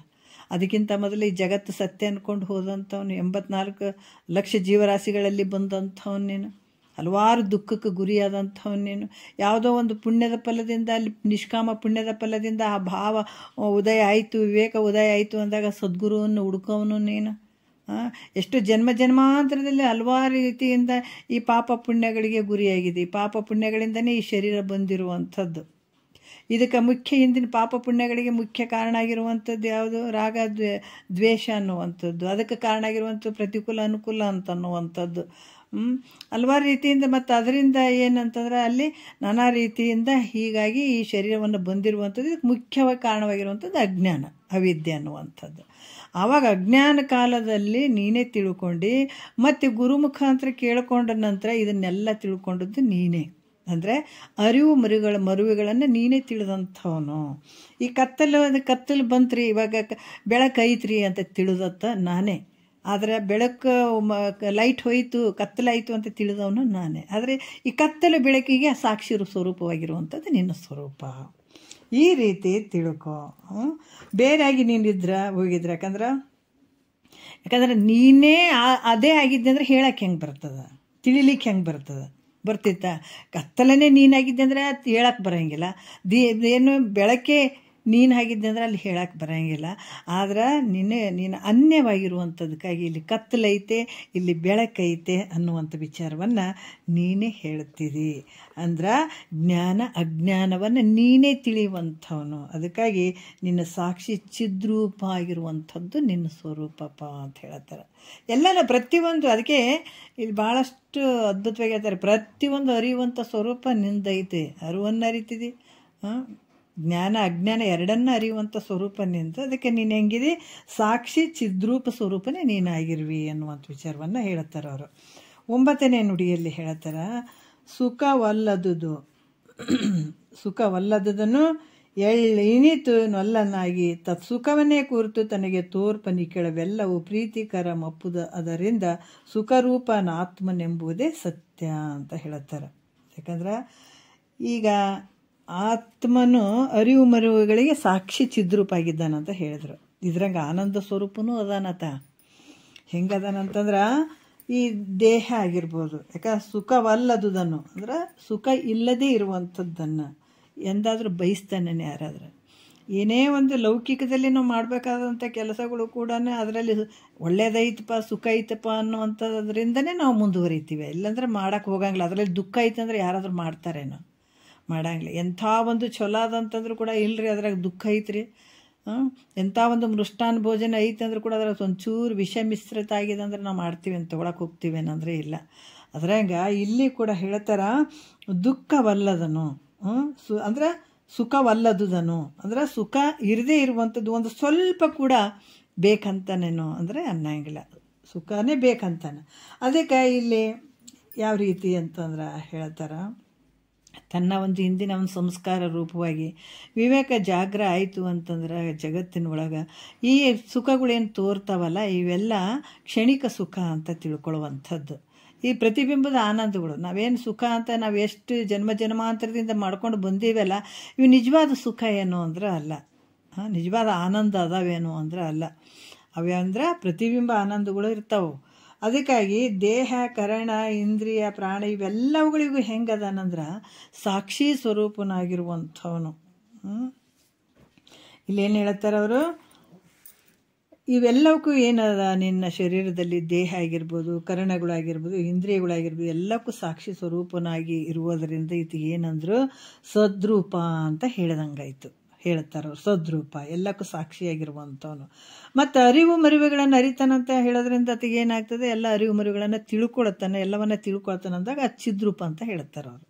ಅದಕ್ಕೆ ಈ ಒಂದು ಸುಖವಿಲ್ಲದ ವಿಷಯಗಳನ್ನು ಇಲ್ಲಿ ಸುಖ ಐತೇನು ವಿಚಾರ ಮಾಡಿ ನೋಡಿದ್ರೆ ಇಲ್ಲಿ ಸುಖ ಐತೇನು ಅಂದರೆ ಇಲ್ಲ. ಅದಕ್ಕೆ ಈ ಸುಖ ಯಾವುದರಲ್ಲಿ ಸತ್ಯ ಯಾವುದರಲ್ಲಿ ಇದೆ ಅನ್ನುವಂಥದ್ದು ಈಗ ಮೈತ್ರಾದೇವಿಗೆ ಗೊತ್ತಾಯಿತು. ನಾವೆಲ್ಲರೂ ಏನು ಮಾಡ್ತೀವಿ, ವಿಷಯಾದಿಗಳೇ ಸುಖ ಅಂತ ನಾವು ತಿಳ್ಕೊಂಡಿದ್ದೀವಿ. ಆದರೆ ಅದನ್ನು ದಾಟಿ ಹೋಗಬೇಕಲ್ಲ, ಈ ಸುಖಗಳನ್ನು ದಾಟಿ ಹೋಗ್ಬೇಕಾಗ್ಯದ. ಈ ಒಬ್ಬನು ಇದ್ದ ಏನಿದ್ದ ಡಂಗುರ ಸಾರಿದ್ರು, ಒಂದು ರಾಜ್ಯದಲ್ಲಿ ಒಂದು ಡಂಗುರ ಸಾರಿದ್ರು. ಯಾರು ಹೋಗಿ ರಾಜನನ್ನು ಕಾಣ್ತಾರ ಅವರಿಗೆ ಅರ್ಧ ರಾಜ್ಯವನ್ನು ಕೊಡ್ತೀನಿ ಅಂತ ಡಂಗುರ ಸಾರಿದ್ರು. ಆ ಒಂದು ಕೋಟೆ ಒಳಗಡೆ ಅರಮನೆಯಲ್ಲಿ ಸುತ್ತಮುತ್ತ ಒಂದು ಕೋಟೆ ಇತ್ತು. ಆ ಕೋಟೆ ಒಳಗೆ ಎಲ್ಲನೂ ತುಂಬಿದ್ರು. ಅದನ್ನು ದಾಟಿ ಹೋಗಿ ರಾಜನಿಗೆ ಭೇಟಿ ಆಗಬೇಕು ಅಂದರೆ ಅರ್ಧ ರಾಜ್ಯವನ್ನು ಕೊಡ್ತೀನಿ ಅಂತ ಹೇಳಿದ್ರು ಅವರು. ಆಯಿತು, ಊರಿಗೆಲ್ಲ ಡಂಗುರ ಸಾರಿದ್ರು. ಎಲ್ಲರೂ ಹೋದ್ರು. ಮನ್ಯಾಗ ಎಲ್ಲ ಮಕ್ಕಳು ಮರುಗಳು ಎಲ್ಲರನ್ನ ಕರ್ಕೊಂಡು ಮಂದಿ ಎಲ್ಲರೂ ಹೋದರು. ಹಿಂಗೆ ಅರ್ಧ ರಾಜ್ಯ ಕೊಡ್ತಾನಂತ, ಹೋಗೋಣ ರಾಜನ ಭೇಟಿಯಾಗಿ ಬರೋಣ ಅಂತ ಹೋಗಿ ಆ ಕೋಟೆ ಒಳಗೆ ಕಾಲಿಟ್ಟರು. ಅಲ್ಲಿ ಎಲ್ಲ ಬಂಗಾರ ಬೆಳ್ಳಿ ವಜ್ರ ವೈಡೂರ್ಯ ವಸ್ತ್ರ ಆಭರಣ ಎಲ್ಲ ತುಂಬಿ ಹೋಗಿತ್ತಲ್ಲಿ. ಹೋದ್ಗಾನೆ ಅವ್ರು ಅಂದರು ಆಮೇಲೆ ಹೋದ್ರಾಯ್ತು ತಗೋ. ಅವ್ರಿಗೇನು ಅನ್ನಿಸ್ತು, ಆಮೇಲೆ ಹೋದ್ರಾಯ್ತು, ಆ ರಾಜನ ಭೇಟಿಯಾಗಕ್ಕೆ ಆಮೇಲೆ ಹೋದ್ರಾಯ್ತು, ಮೊದಲು ಏನೇನು ಅದಾವ ತಂದು ಅವೆಲ್ಲ ತುಂಬ್ಕೊಂಡ್ಬಿಡೋಣ ಅಂತ ಹೇಳ್ಬಿಟ್ಟು ಎಲ್ಲರೂ ನಾ ತುಂಬು ನೀರು ತುಂಬಿ ಏನು ಬೇಕಾದಷ್ಟು ತೊಗೊಂಡು ಹೋಗ್ಲಿ, ಅವರು ಎಷ್ಟರ ತೊಗೊಂಡು ಹೋಗ್ಲಿ ಅನ್ನುವಂಥ ಭಾವದಲ್ಲಿ ಇಟ್ಟಿದ್ರು. ಎಲ್ಲ ಇಟ್ಟಿದ್ರು. ಏನೇನು ಅವರಿಗೆ ವಿಷಯಗಳು ಏನೇನು ಅದಾವ ಎಲ್ಲ ವನಿತಾದಿ ಎಲ್ಲರನ್ನ ಕರ್ಕೊಂಡು ಹೋಗಿದ್ರು. ಹೆಂಡತಿ ಮಕ್ಕಳೆಲ್ಲರೂ ಹೋಗಿದ್ರು. ಅಲ್ಲಿ ಪ್ರತಿಯೊಂದು ಭೋಗದ ವಸ್ತುಗಳನ್ನು ಇಟ್ಟಿದ್ರಲ್ಲಿ ಇಟ್ಟುಗಳನ್ನೇ ಅದೆಲ್ಲ ನೋಡಿದ್ರು. ಅವರಿಗೆ ಆಯ್ತು ಹೋದ್ರಾಯ್ತು ತಡಿ, ಇಷ್ಟು ತುಂಬ್ಕೊಂಡ್ರಾಯ್ತು, ಇಷ್ಟು ಬಂಗಾರ ಆಯ್ತು, ಇಷ್ಟು ಬೆಳ್ಳಿ ಆಯ್ತು, ಇಷ್ಟು ವಜ್ರ ಆಯಿತು, ವೈಡೂರ್ಯ ಆಯಿತು, ಇವನ್ನೆಲ್ಲ ತುಂಬ್ಕೊಂಡ್ಕೆ ಆಮೇಲೆ ರಾಜನ ಭೇಟಿ ಆಗೋಣ ಅಂತ ಎಲ್ಲ ಪ್ರತಿಯೊಬ್ಬರು ಅಲ್ಲೇ ಮುಳುಗಿಬಿಟ್ರು. ಅದಿನ್ನೂ ಒಂದು ಕಂಡೀಷನ್ ಇತ್ತು, 5 ಗಂಟೆ 5:05 ಸೂರ್ಯ ಮುಳುಗೋದ್ರಾಗ ಯಾರು ಮತ್ತೆ ಆ ರಾಜನ ಭೇಟಿ ಆಗಲಿಲ್ಲ ಅಥವಾ ತೊಗೊಂಡು ಹೊರಗೆ ಹೋಗಲಿಲ್ಲ ಅವ್ರಿಗೇನಾಗ್ತದ ಆ ಕೋಟೆ ಬಾಗಿಲು ಬಂದು ಅವ್ರು ಅಲ್ಲೇ ಸತ್ತೋಗ್ಬೇಕು. ಆ ರೀತಿ ಇತ್ತು ಅಲ್ಲಿ. ಅವರೆಲ್ಲ ಬರೀ ಅವೇ ಸಾಮಾನುಗಳು ತೊಗೊಳೋದ್ರಾಗೆ ಅದರಲ್ಲೇ ಮುಳುಗಿಬಿಟ್ರು. ಒಬ್ಬ ರೈತ ಏನು ಮಾಡಿದ, ಸಂಜೆ ತನಕ ಕೆಲಸ ಮಾಡಿ ಸಂಜೆ ಕಡೆ 3-4 ಗಂಟೆಗೆ ಮನೆಗೆ ಬಂದ. ಅಮ್ಮ ನಾನು ರಾಜನ ಭೇಟಿಯಾಗಿ ಬರ್ತೀನಿ ಅಂದ. ಆಯಿತು ಹೋಗು ಅಂತಂದಳಿಕೆ. ಆಯ್ತಪ್ಪ ಹೋಗು ಅಂದಳು. ಅಥವಾ ಕೋಟೆ ಒಳಗೆ ಬಂದ. ಎಲ್ಲರೂ ಇದರಲ್ಲೇ ತುಂಬಿ ಮುಳುಗಿಬಿಟ್ಟಿದ್ದಾರೆ ಎಲ್ಲರೂ. ಇವನೇನು ಮಾಡಿದ, ಇದು ನಾನು ರಾಜನ ಭೇಟಿ ಆಗ್ಬೇಕಂತ ಯಾವ ಕಡೆನೂ ಒಳ್ಳೆ ನೋಡಲಿಲ್ಲ ಆತ. ಬೇಡ ಇವು ಯಾವ ನನಗೆ ಬೇಡ, ಇದು ನಿಜವಾದ ಸಂಪತ್ತು ನನಗಲ್ಲ ಅಂತ ಹೇಳ್ಬಿಟ್ಟು ಸೀದಾ ರಾಜನ ಹತ್ರನೇ ಹೋದಾತ. ಹೋಗಿ ರಾಜನ ಭೇಟಿ ಆದ್ರೆ, ನೀನು ಒಬ್ಬ ಸರದಾರ ನೋಡಪ್ಪ, ಧೈರ್ಯವಂತ, ನಿನ್ಗೆ ಏನು ಬೇಕು ಹೇಳು ಅಂತ ಹೇಳ್ಬಿಟ್ಟು ಏನು ಒಂದು ಅರ್ಧ ರಾಜ್ಯ ಕೊಡ್ತೀವಿ ಅಂದಿದ್ರೆ ಆ ರೀತಿ ಕೊಟ್ಟರು ಅಂತ ಹೇಳ್ಕೊಂಡು ಬರ್ತಾರೆ. ಇದು ಹೇಳೋ ಉದ್ದೇಶ ಏನಂದ್ರೆ ಎಲ್ಲರೂ ಪ್ರತಿಯೊಬ್ಬರು ವಿಷಯಾದಿಗಳಲ್ಲಿ ಮುಳುಗಿದಂಥ ಜನ ಭಾಳಷ್ಟು ಜನ. ಅದನ್ನು ಇದನ್ನು ದಾಟಿ ಹೋಗ್ಬೇಕಾದ್ರೆ ಭಾಳ ತಾಕತ್ತು ಬೇಕು, ಈ ಶಕ್ತಿ ಬೇಕು. ಯಾಕಂದರೆ ವಿಷಯಾದಿಗಳನ್ನು ದಾಟಿ ಹೋಗ್ಬೇಕಂದ್ರೆ ಅಷ್ಟು ಸಾಮಾನ್ಯ ಅಲ್ಲ. ಯಾವಾಗ ವಿಷಯಾದಿಗಳ ದೋಷ ದರ್ಶನ ನಮ್ಗೆ ಆಗ್ಬೇಕಂದ್ರೆ ಸಾಮಾನ್ಯ ಅಲ್ಲ ನಮಗೆ. ಯಾಕಂದರೆ ಇದರಲ್ಲೇ ಮುಳುಗಿರ್ತೀವಿ, ಇದ್ರಾಗೆ ದೋಷ ಕಂಡು ನಾವು ಇನ್ನೂ ಒಂದು ಇದಕ್ಕಿಂತ ದೊಡ್ಡ ಸುಖ ಆದಂತ ಹೋಗುವಂಥದ್ದು ಭಾಳ ಕಷ್ಟದ ಕೆಲಸ ಅದು. ಅದಕ್ಕೆ ಎಲ್ಲವನ್ನ ಇತ್ತು, ಮೈತ್ರೇಯ ದೇವಿಗೆ ಎಲ್ಲವನ್ನೇ ಇತ್ತು, ಅದಕ್ಕೆ ತೃಣ ಸಮ ಅಂತ ತಿಳ್ಕೊಂಡ್ಳು. ಇದು ಬೇಡ, ಇದ್ರಾಗೆ ಸುಖ ಐತಂತ ತಿಳ್ಕೊಂಡಿವಿ ನಾವೆಲ್ಲ, ಜಗತ್ತಿನಾಗ ಎಲ್ಲ ಜನ ತಿಳ್ಕೊಂಡಿವಿ. ಇದ್ರ ದಾಟಿ ಇನ್ನೊಂದು ಸುಖ ಐತೆ ಅನ್ನುವಂಥದ್ದು ನಮ್ಗೆ ಅರಿವಿಗಿಲ್ಲ. ಅದಕ್ಕೆ ಇನ್ನೊಂದು ಸುಖದ ಸಲುವಾಗಿ ನೀನು ಇವನ್ನೆಲ್ಲ ಬಿಟ್ಟು ಹೋಗ್ತಾ ಇದ್ದಿ ಅಂತಂದಾಗ ನನಗೆ ಅಂಥದ್ದೇ ಹೇಳು ಅಂತಂದಳು. ಇದಕ್ಕೂ ಭಾರಿ ಗಟ್ಟಿತನ ಬೇಕಾಗ್ತದೆ. ಯಾಕಂದರೆ ಇವೆಲ್ಲ ಮಾಡುವಂಥ ಈ ವಿಷಯಾದಿಗಳ ಇದರಲ್ಲೇ ಭೋಗದ ವಸ್ತುಗಳಲ್ಲೇ ಸುಖ ಐತೆ ಅಂತ ಕೂತ್ಕೊಂಡು ಇದರಲ್ಲಿ ಅನಿತ್ಯತೆ ಆಮೇಲೆ ಇದರಲ್ಲಿ ದುಃಖ ಐತೆ ಅಂತ ತಿಳ್ಕೊಂಡು ಇದನ್ನು ದಾಟಿ ಮುಂದಕ್ಕೆ ಹೋಗೋದೇನೈತೆ. ಈಗ ಇಂದ್ರಿಯಗಳು ಕೊಟ್ಟಿದ್ದಾರೆ, ಇಂದ್ರಿಯಗಳು ನಮ್ಗೆ ಏನು ಜ್ಞಾನೇಂದ್ರಿಯಗಳು, ಕರ್ಮೇಂದ್ರಿಯಗಳು ಇವೆಲ್ಲ ಅದಾವ ವ್ಯವಹಾರ ಮಾಡೋಕೆ, ವಿಷಯಗಳನ್ನು ಅನುಭವಿಸೋಕದಾವ, ಕ್ಷಣಿಕವಾದ ಸುಖಗಳನ್ನು ಅನುಭವಿಸೋಕದಾವ, ಒಂದಲ್ಲ ಎರಡಲ್ಲ. ಬಟ್ ಇಂದ್ರಿಯ ದಾಟಿ ಹೋಗುವಂಥದ್ದು ಐತಲ್ಲ ಭಾಳ ಕಷ್ಟ ಐತೆ. ಅದು ಅತೀತವಾಗಿರುವಂಥ ಇಂದ್ರಿಯ ಅತೀತವಾಗಿರುವಂಥದ್ದು ನಿನ್ನ ಸ್ವರೂಪ ಐತೆ ಅದು. ಅದಕ್ಕೆ ಎಲ್ಲ ಇಲ್ಲೇ ಕೂತ್ಕೊಂಡ್ಬಿಡ್ತೀವಿ ನಾವು. ಅದಕ್ಕೆ ಹೇಳ್ತಾರೆ 6 ಬೆಟ್ಟವ ದಾಟಿ ನಡೆದು 3 ಮೂಲ ಕೊಳ್ಳ ಕಿಡಿದು ಏರಿದೇನು ಕೈಲಾಸ ದ್ವಾರವ. ಇವು ಅಂತಿಂಥ ಬೆಟ್ಟಗಳಲ್ಲ, ಇವು ಸಾಮಾನ್ಯ ಬೆಟ್ಟಗಳೆಲ್ಲ, ದೊಡ್ಡ ದೊಡ್ಡ ಬೆಟ್ಟಗಳು ಇವು. ಹತ್ತಬೇಕಾದ್ರೆ ಗೊತ್ತಾಗ್ತದೆ. ಅದಕ್ಕೆ ಹೇಳ್ತಾರೆ ಮಹಾತ್ಮರು, ನೀ ಬೇಕಾದಷ್ಟು ಗೆಲ್ಲೋ. ಅದಕ್ಕೆ ಚಂಡ ಪ್ರತಾಪದಿಂದ ಹರಿಗಳನ್ನು ಜಯಿಸಿ ಭೂಮಂಡಲವನೆಲ್ಲ ಓರ್ವನೆ ಆಳುತ್ತಿದ್ದು ಪಿಂಡದೊಳಗಿರ್ಪ ಜೀವಾತ್ಮರನ್ನು ಅರಿಯದಿರೆ ರಂಡೆಗೊದಗಿರ್ದ ಯೌವನಾದಂತಹುದು ಏನಿರ್ದೊಡೇನು ನಿಜ ಬೋಧೆಯೊಂದಿಲ್ಲದಿರೆ ಕಾನನದ ಬೆಳದಿಂಗಳಂತೆ ನಿಷ್ಫಲವು.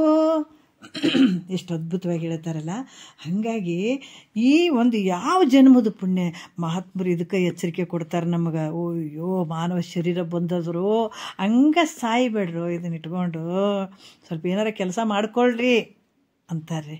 ಯಾಕೆ ಅಂತಂದ್ರೆ ಈ ನಾವೇನು ವಿಷಯಗಳು ಸುಖ ಅಂತ ಮಾಡಕತ್ತೀವಲ್ಲ, ಇದು ದೋಷ ದರ್ಶನ ಆಗ್ಬೇಕಂದ್ರೂ ಕೂಡ ಪುಣ್ಯದ ಫಲನೇ ಬೇಕು, ಸುಮ್ಮನೆ ಹಂಗೆ ಬರಂಗಿಲ್ಲದು. ಹಂಗಾಗಿ ಇಲ್ಲಿ ಕೂಡ ಸುಖವಿಲ್ಲದ ವಿಷಯಗಳನ್ನು ವಲ್ಲನಾಗಿ ಅದ್ರಾಗ ಸುಖನೇ ಇಲ್ಲಪ್ಪ, ಇವೇನು ಕ್ಷಣಿಕ ಸುಖ ಅದಾವ, ಇದ್ರಾಗ ಏನು ಐತಿ ಇದ್ರಾಗ ಅಂತ ಯಾವಾಗ ಇದು ಭಾವ ಬರ್ತದ, ಇದು ಭಾಳಷ್ಟು ಪುಣ್ಯದ ಕೆಲಸ. ಅದಕ್ಕೆ ಈ ಸುಖವನ್ನು ಲಕ್ಷಿಸಿ, ಯಾಕಂದ್ರೆ ಈ ಜಗತ್ತಿನೊಳಗೆ ಎಲ್ಲರೂ ಸುಖವನ್ನು ಬಯಸೇ ಇಷ್ಟೆಲ್ಲ ವ್ಯವಹಾರ ಮಾಡಕತ್ತಾರ. ಯಾರ್ಯಾರು ದುಃಖವ ಬರಲಿ ಅಂತ ಹೇಳಿದ್ರೆ ಕೇಳ್ಯಾರೇನು ಅಂದರೆ ಯಾರು ಕೇಳಿಲ್ಲ ಜಗತ್ತಿನೊಳಗೆ. ಎಲ್ಲರ ಕೇಳ್ರಿ ಸುಖನೇ ಆಗಲಿ ಅನ್ನುವಂಥದ್ದೇ ಕೇಳ್ತಾರೆ.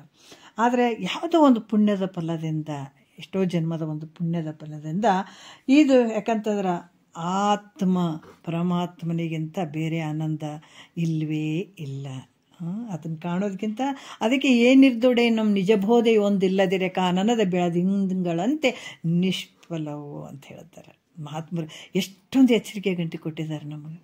ತೋರದಯ್ಯೋ ಸುಖ ತೋರದಯ್ಯೋ, ಬೇರೆ ಬೇರೆ ಭಾವಿಸಿ ಬ್ರಹ್ಮ ಜ್ಞಾನ ಒಂದಿಲ್ಲದವೆಗೆ ತೋರದಯ್ಯೋ ಸುಖ ತೋರದಯ್ಯೋ. ಅಯ್ಯೋ ತೋರಂಗಿಲ್ಲೋ, ಇವೆಲ್ಲ ಭ್ರಮಿಷ್ಠನಾಗಬೇಡೋ, ಇದ್ರಾಗ ಸುಖ ಇಲ್ಲೋ, ತೋರದಯ್ಯೋ ಸುಖ ಬೇರೆ ಬೇರೆ ಏನು ಬೇಕಾದರೂ ಯೋಚನೆ ಮಾಡು, ಬೇಕಾದಷ್ಟು ವಿಚಾರ ಮಾಡು, ಏನಾರ ಮಾಡು. ಆದ್ರೆ ಈ ಬ್ರಹ್ಮಜ್ಞಾನ ಒಂದು ಇರಲಿಲ್ಲ ಅಂತಂದ್ರೆ ಯಾವ ಜನ್ಮಕ್ಕಂತ ಆನಂದ ಪರಮಾನಂದ ನಿನಗಾಗಂಗಿಲ್ಲ. ಅದಕ್ಕೆ ಏನು ಹೇಳ್ತಾರೋ ಆತ್ಮನಸ್ತು ಕಾಮಾಯ ಸರ್ವಂ ಪ್ರಿಯಂ ಭವತಿ ಅಂತ ಹೇಳ್ತಾರೆ. ಯಾಕಂದ್ರೆ ಆತ್ಮ ರೂಪ ಏನದ ಸುಖರೂಪನೇ ಆತ್ಮ ಇದ್ದಾನಪ್ಪ. ಇದನ್ನು ತಿಳ್ಕೊಳ್ಳಾರ್ದೆ ಏನೇನೋ ಮಾಡೋಕ್ಕೆ ಹೋದ್ರೆ ನಿನಗಂಥ ಪರಮ ಸುಖ ನಿನಗೆ ಸಿಗ್ತದೇನೋ ಅಂತ ಹೇಳ್ತಾರೆ ಅವರು. ಅದಕ್ಕೆ ಪಡೆವಿನೆಂದಿಗೆ ಪರಮುಕ್ತಿ ಸುಖವನ್ನು ಕೆಡುವ ಕಾಯದ ಮೋಹವನ್ನು ಮಾಡೆ ಮನುಜನ್ ಮಹಾತ್ಮರು ಬಹಳಷ್ಟು ಎಚ್ಚರಿಕೆ ಕೊಡ್ತಾರೆ ನಮಗೆ.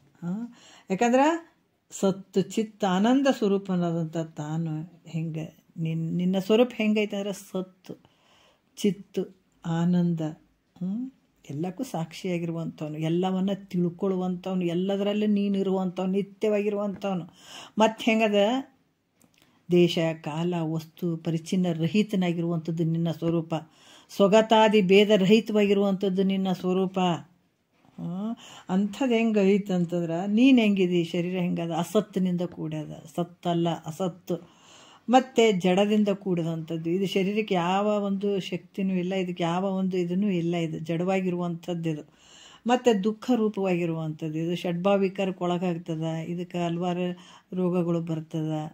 ಇದು ದುಃಖ ರೂಪ. ಯಾಕೆ ಜನನ ಮರಣಕ್ಕೆ ಗುರಿಯಾಗಿರುವಂಥದ್ದು ಶರೀರ. ಅದಕ್ಕೆ ಇಲ್ಲೇನತ್ತದ, ದುಃಖ ರೂಪದ ಶರೀರಗಳಿಂದ ಕೂಡಿದಂಥದ್ದು ಇದು. ಅದಕ್ಕೆ ಇದು ನೀನಾಗಕ್ಕೆ ಸಾಧ್ಯ ಇಲ್ಪ ಅಂತ ಕೂಡ ಹೇಳ್ತಾರೆ ಅವರು. ಮತ್ತೀಗ ಮೂರನೇ ನುಡಿ ನೋಡೋಣ ನಾವು ಏನು ಹೇಳ್ತಾ ಇದ್ದಾರೆ. ಆತ್ಮಂಗೆ ದೇಹಾದಿ ವಿಲಕ್ಷಣತ್ವ ನಿರೂಪಣೆ ಸೂತ್ರ 3ಕ್ಕೆ ಪದ 22 ಅಂತ ಹೇಳಿ, ಇವಾಗ ಈ ತನುವಿಗೆ ಆತ್ಮನಿಗೆ ನೋಡ್ರಿ ಏನು ಹೇಳ್ತಾರೆ. ತನುವಿಗೆ ಆತ್ಮನಿಗೆ ಸಂಗತಿ ಇಲ್ಲವೆಂದೆಂದು ವನಿತೆ ಕೇಳಿ ಬೆಳಕು ಕತ್ತಲೆಯಂತೆ ಅಂತ ಹೇಳ್ತಾರೆ ಅವರು. ಏನು ಹೇಳ್ತಾರೆ, ಕೂಡೀವಿ ನಾನು ನೀನು ಜೋಡೀಲಿ ಸಾಗಿ ಹೋಗೋಣ, ಸಂತ್ಯಾಗ ಬಂದೀವಲ್ಲ ಸಾಮಾನು ಬಿಡದೆ ಎಲ್ಲ, ನೆನಪೀಲೆ ಕೊಡಬೇಕಲ್ಲ ತಿರುಗಂದು ಬರೋದಿಲ್ಲ. ಎಷ್ಟು ಅದ್ಭುತವಾಗಿ ಶರೀರವನ್ನು ಕುರಿತು ಹೇಳ್ತಾರೆ. ಕೂಡೀವಿ ನಾನು ನೀನು ಸೇರಿಬಿಟ್ಟಿದ್ದೀವಿ. ಹೌದಾ? ಇಲ್ಲಿ ಹೇಳ್ತಾರೆ, ಈ ಶರೀರ ನಾವು ಮೊದಲೇ ಗುರು ಮುಖಾಂತರ ತಿಳ್ಕೊಳ್ಳೋಕ್ಕಿಂತ ಮೊದಲ ನಮಗೆಲ್ಲ ಬೆರ್ತಂಗಾಗಿಬಿಟ್ಟಿತ್ತು. ಅನಾತ್ಮವಾಗಿರುವಂಥ ಶರೀರದಲ್ಲಿ ನಾ ಆತ್ಮಭಾವ ಮಾಡಿಕೊಂಡು ಅಲ್ಲಿ ಬೆರ್ತಂಗಾಗಿಬಿಟ್ಟದಲ್ಲ.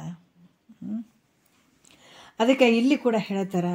ಏನು ಹೇಳ್ತಾರೆ ಅಂತಂದ್ರೆ, ಈ ಬೆಳಕು ಇದು ತನು ಹೆಂಗೈತೆ ಅಂದರೆ ಇಷ್ಟು ಹೇಳಿದ್ರು ಅವರು. ಜಡದಿಂದ ಕೂಡಿದಂಥದ್ದು, ದುಃಖದಿಂದ ಕೂಡಿದಂಥದ್ದು, ಅನಿತ್ಯವಾಗಿರುವಂಥದ್ದು ಇವೆಲ್ಲ ಇರೋದರಿಂದ ನಾನು ಹೋಗ್ತೀನಿ, ನಾನು ಬರ್ತೀನಿ, ಇದೆಲ್ಲ ನಾವು ಹೇಳ್ತೀವಿ. ಯಾಕಂದರೆ ಈ ದೇಹ ರೂಪನು ಈಗ ಪ್ರತಿಯೊಂದು ನಾನು ಹೋಗ್ತೀನಿ ಬರ್ತೀನಿ ಅಂತ ಈ ರೀತಿ ಅನುಭವ ಅದು ಎಲ್ರಿಗೆ. ಆದರೆ ದೇಹ ರೂಪನು ಆತ್ಮ ಯಾಕೆ ಆಗಂಗಿಲ್ಲ ಅಂತ ಏನಾದರೂ ಶಂಕೆ ಮಾಡಿದರೆ, ಯಾಕಂದ್ರೆ ನಾನೇ ಹೋಗ್ತೀನಿ, ನಾನೇ ಬರ್ತೀನಿ, ನಾ ಉಣ್ತೀನಿ, ನಾ ತಿಂತೀನಿ ಅನ್ನುವಂಥ ಭಾವ ಬರ್ತದೆ.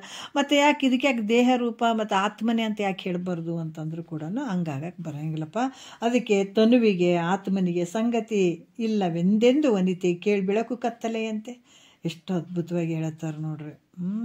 ಯಾವ ರೀತಿ ಅಂತಂದ್ರೆ, ಎಂದೆಂದು ಯಾವ ಸಂದರ್ಭದಲ್ಲೂ ಕೂಡ ಅದಕ್ಕೆ ಸಂಬಂಧನೇ ಇಲ್ಲ. ಶರೀರಕ್ಕೆ ಮತ್ತು ಆತ್ಮನಿಗೆ ಸಂಬಂಧನೇ ಇಲ್ಲ.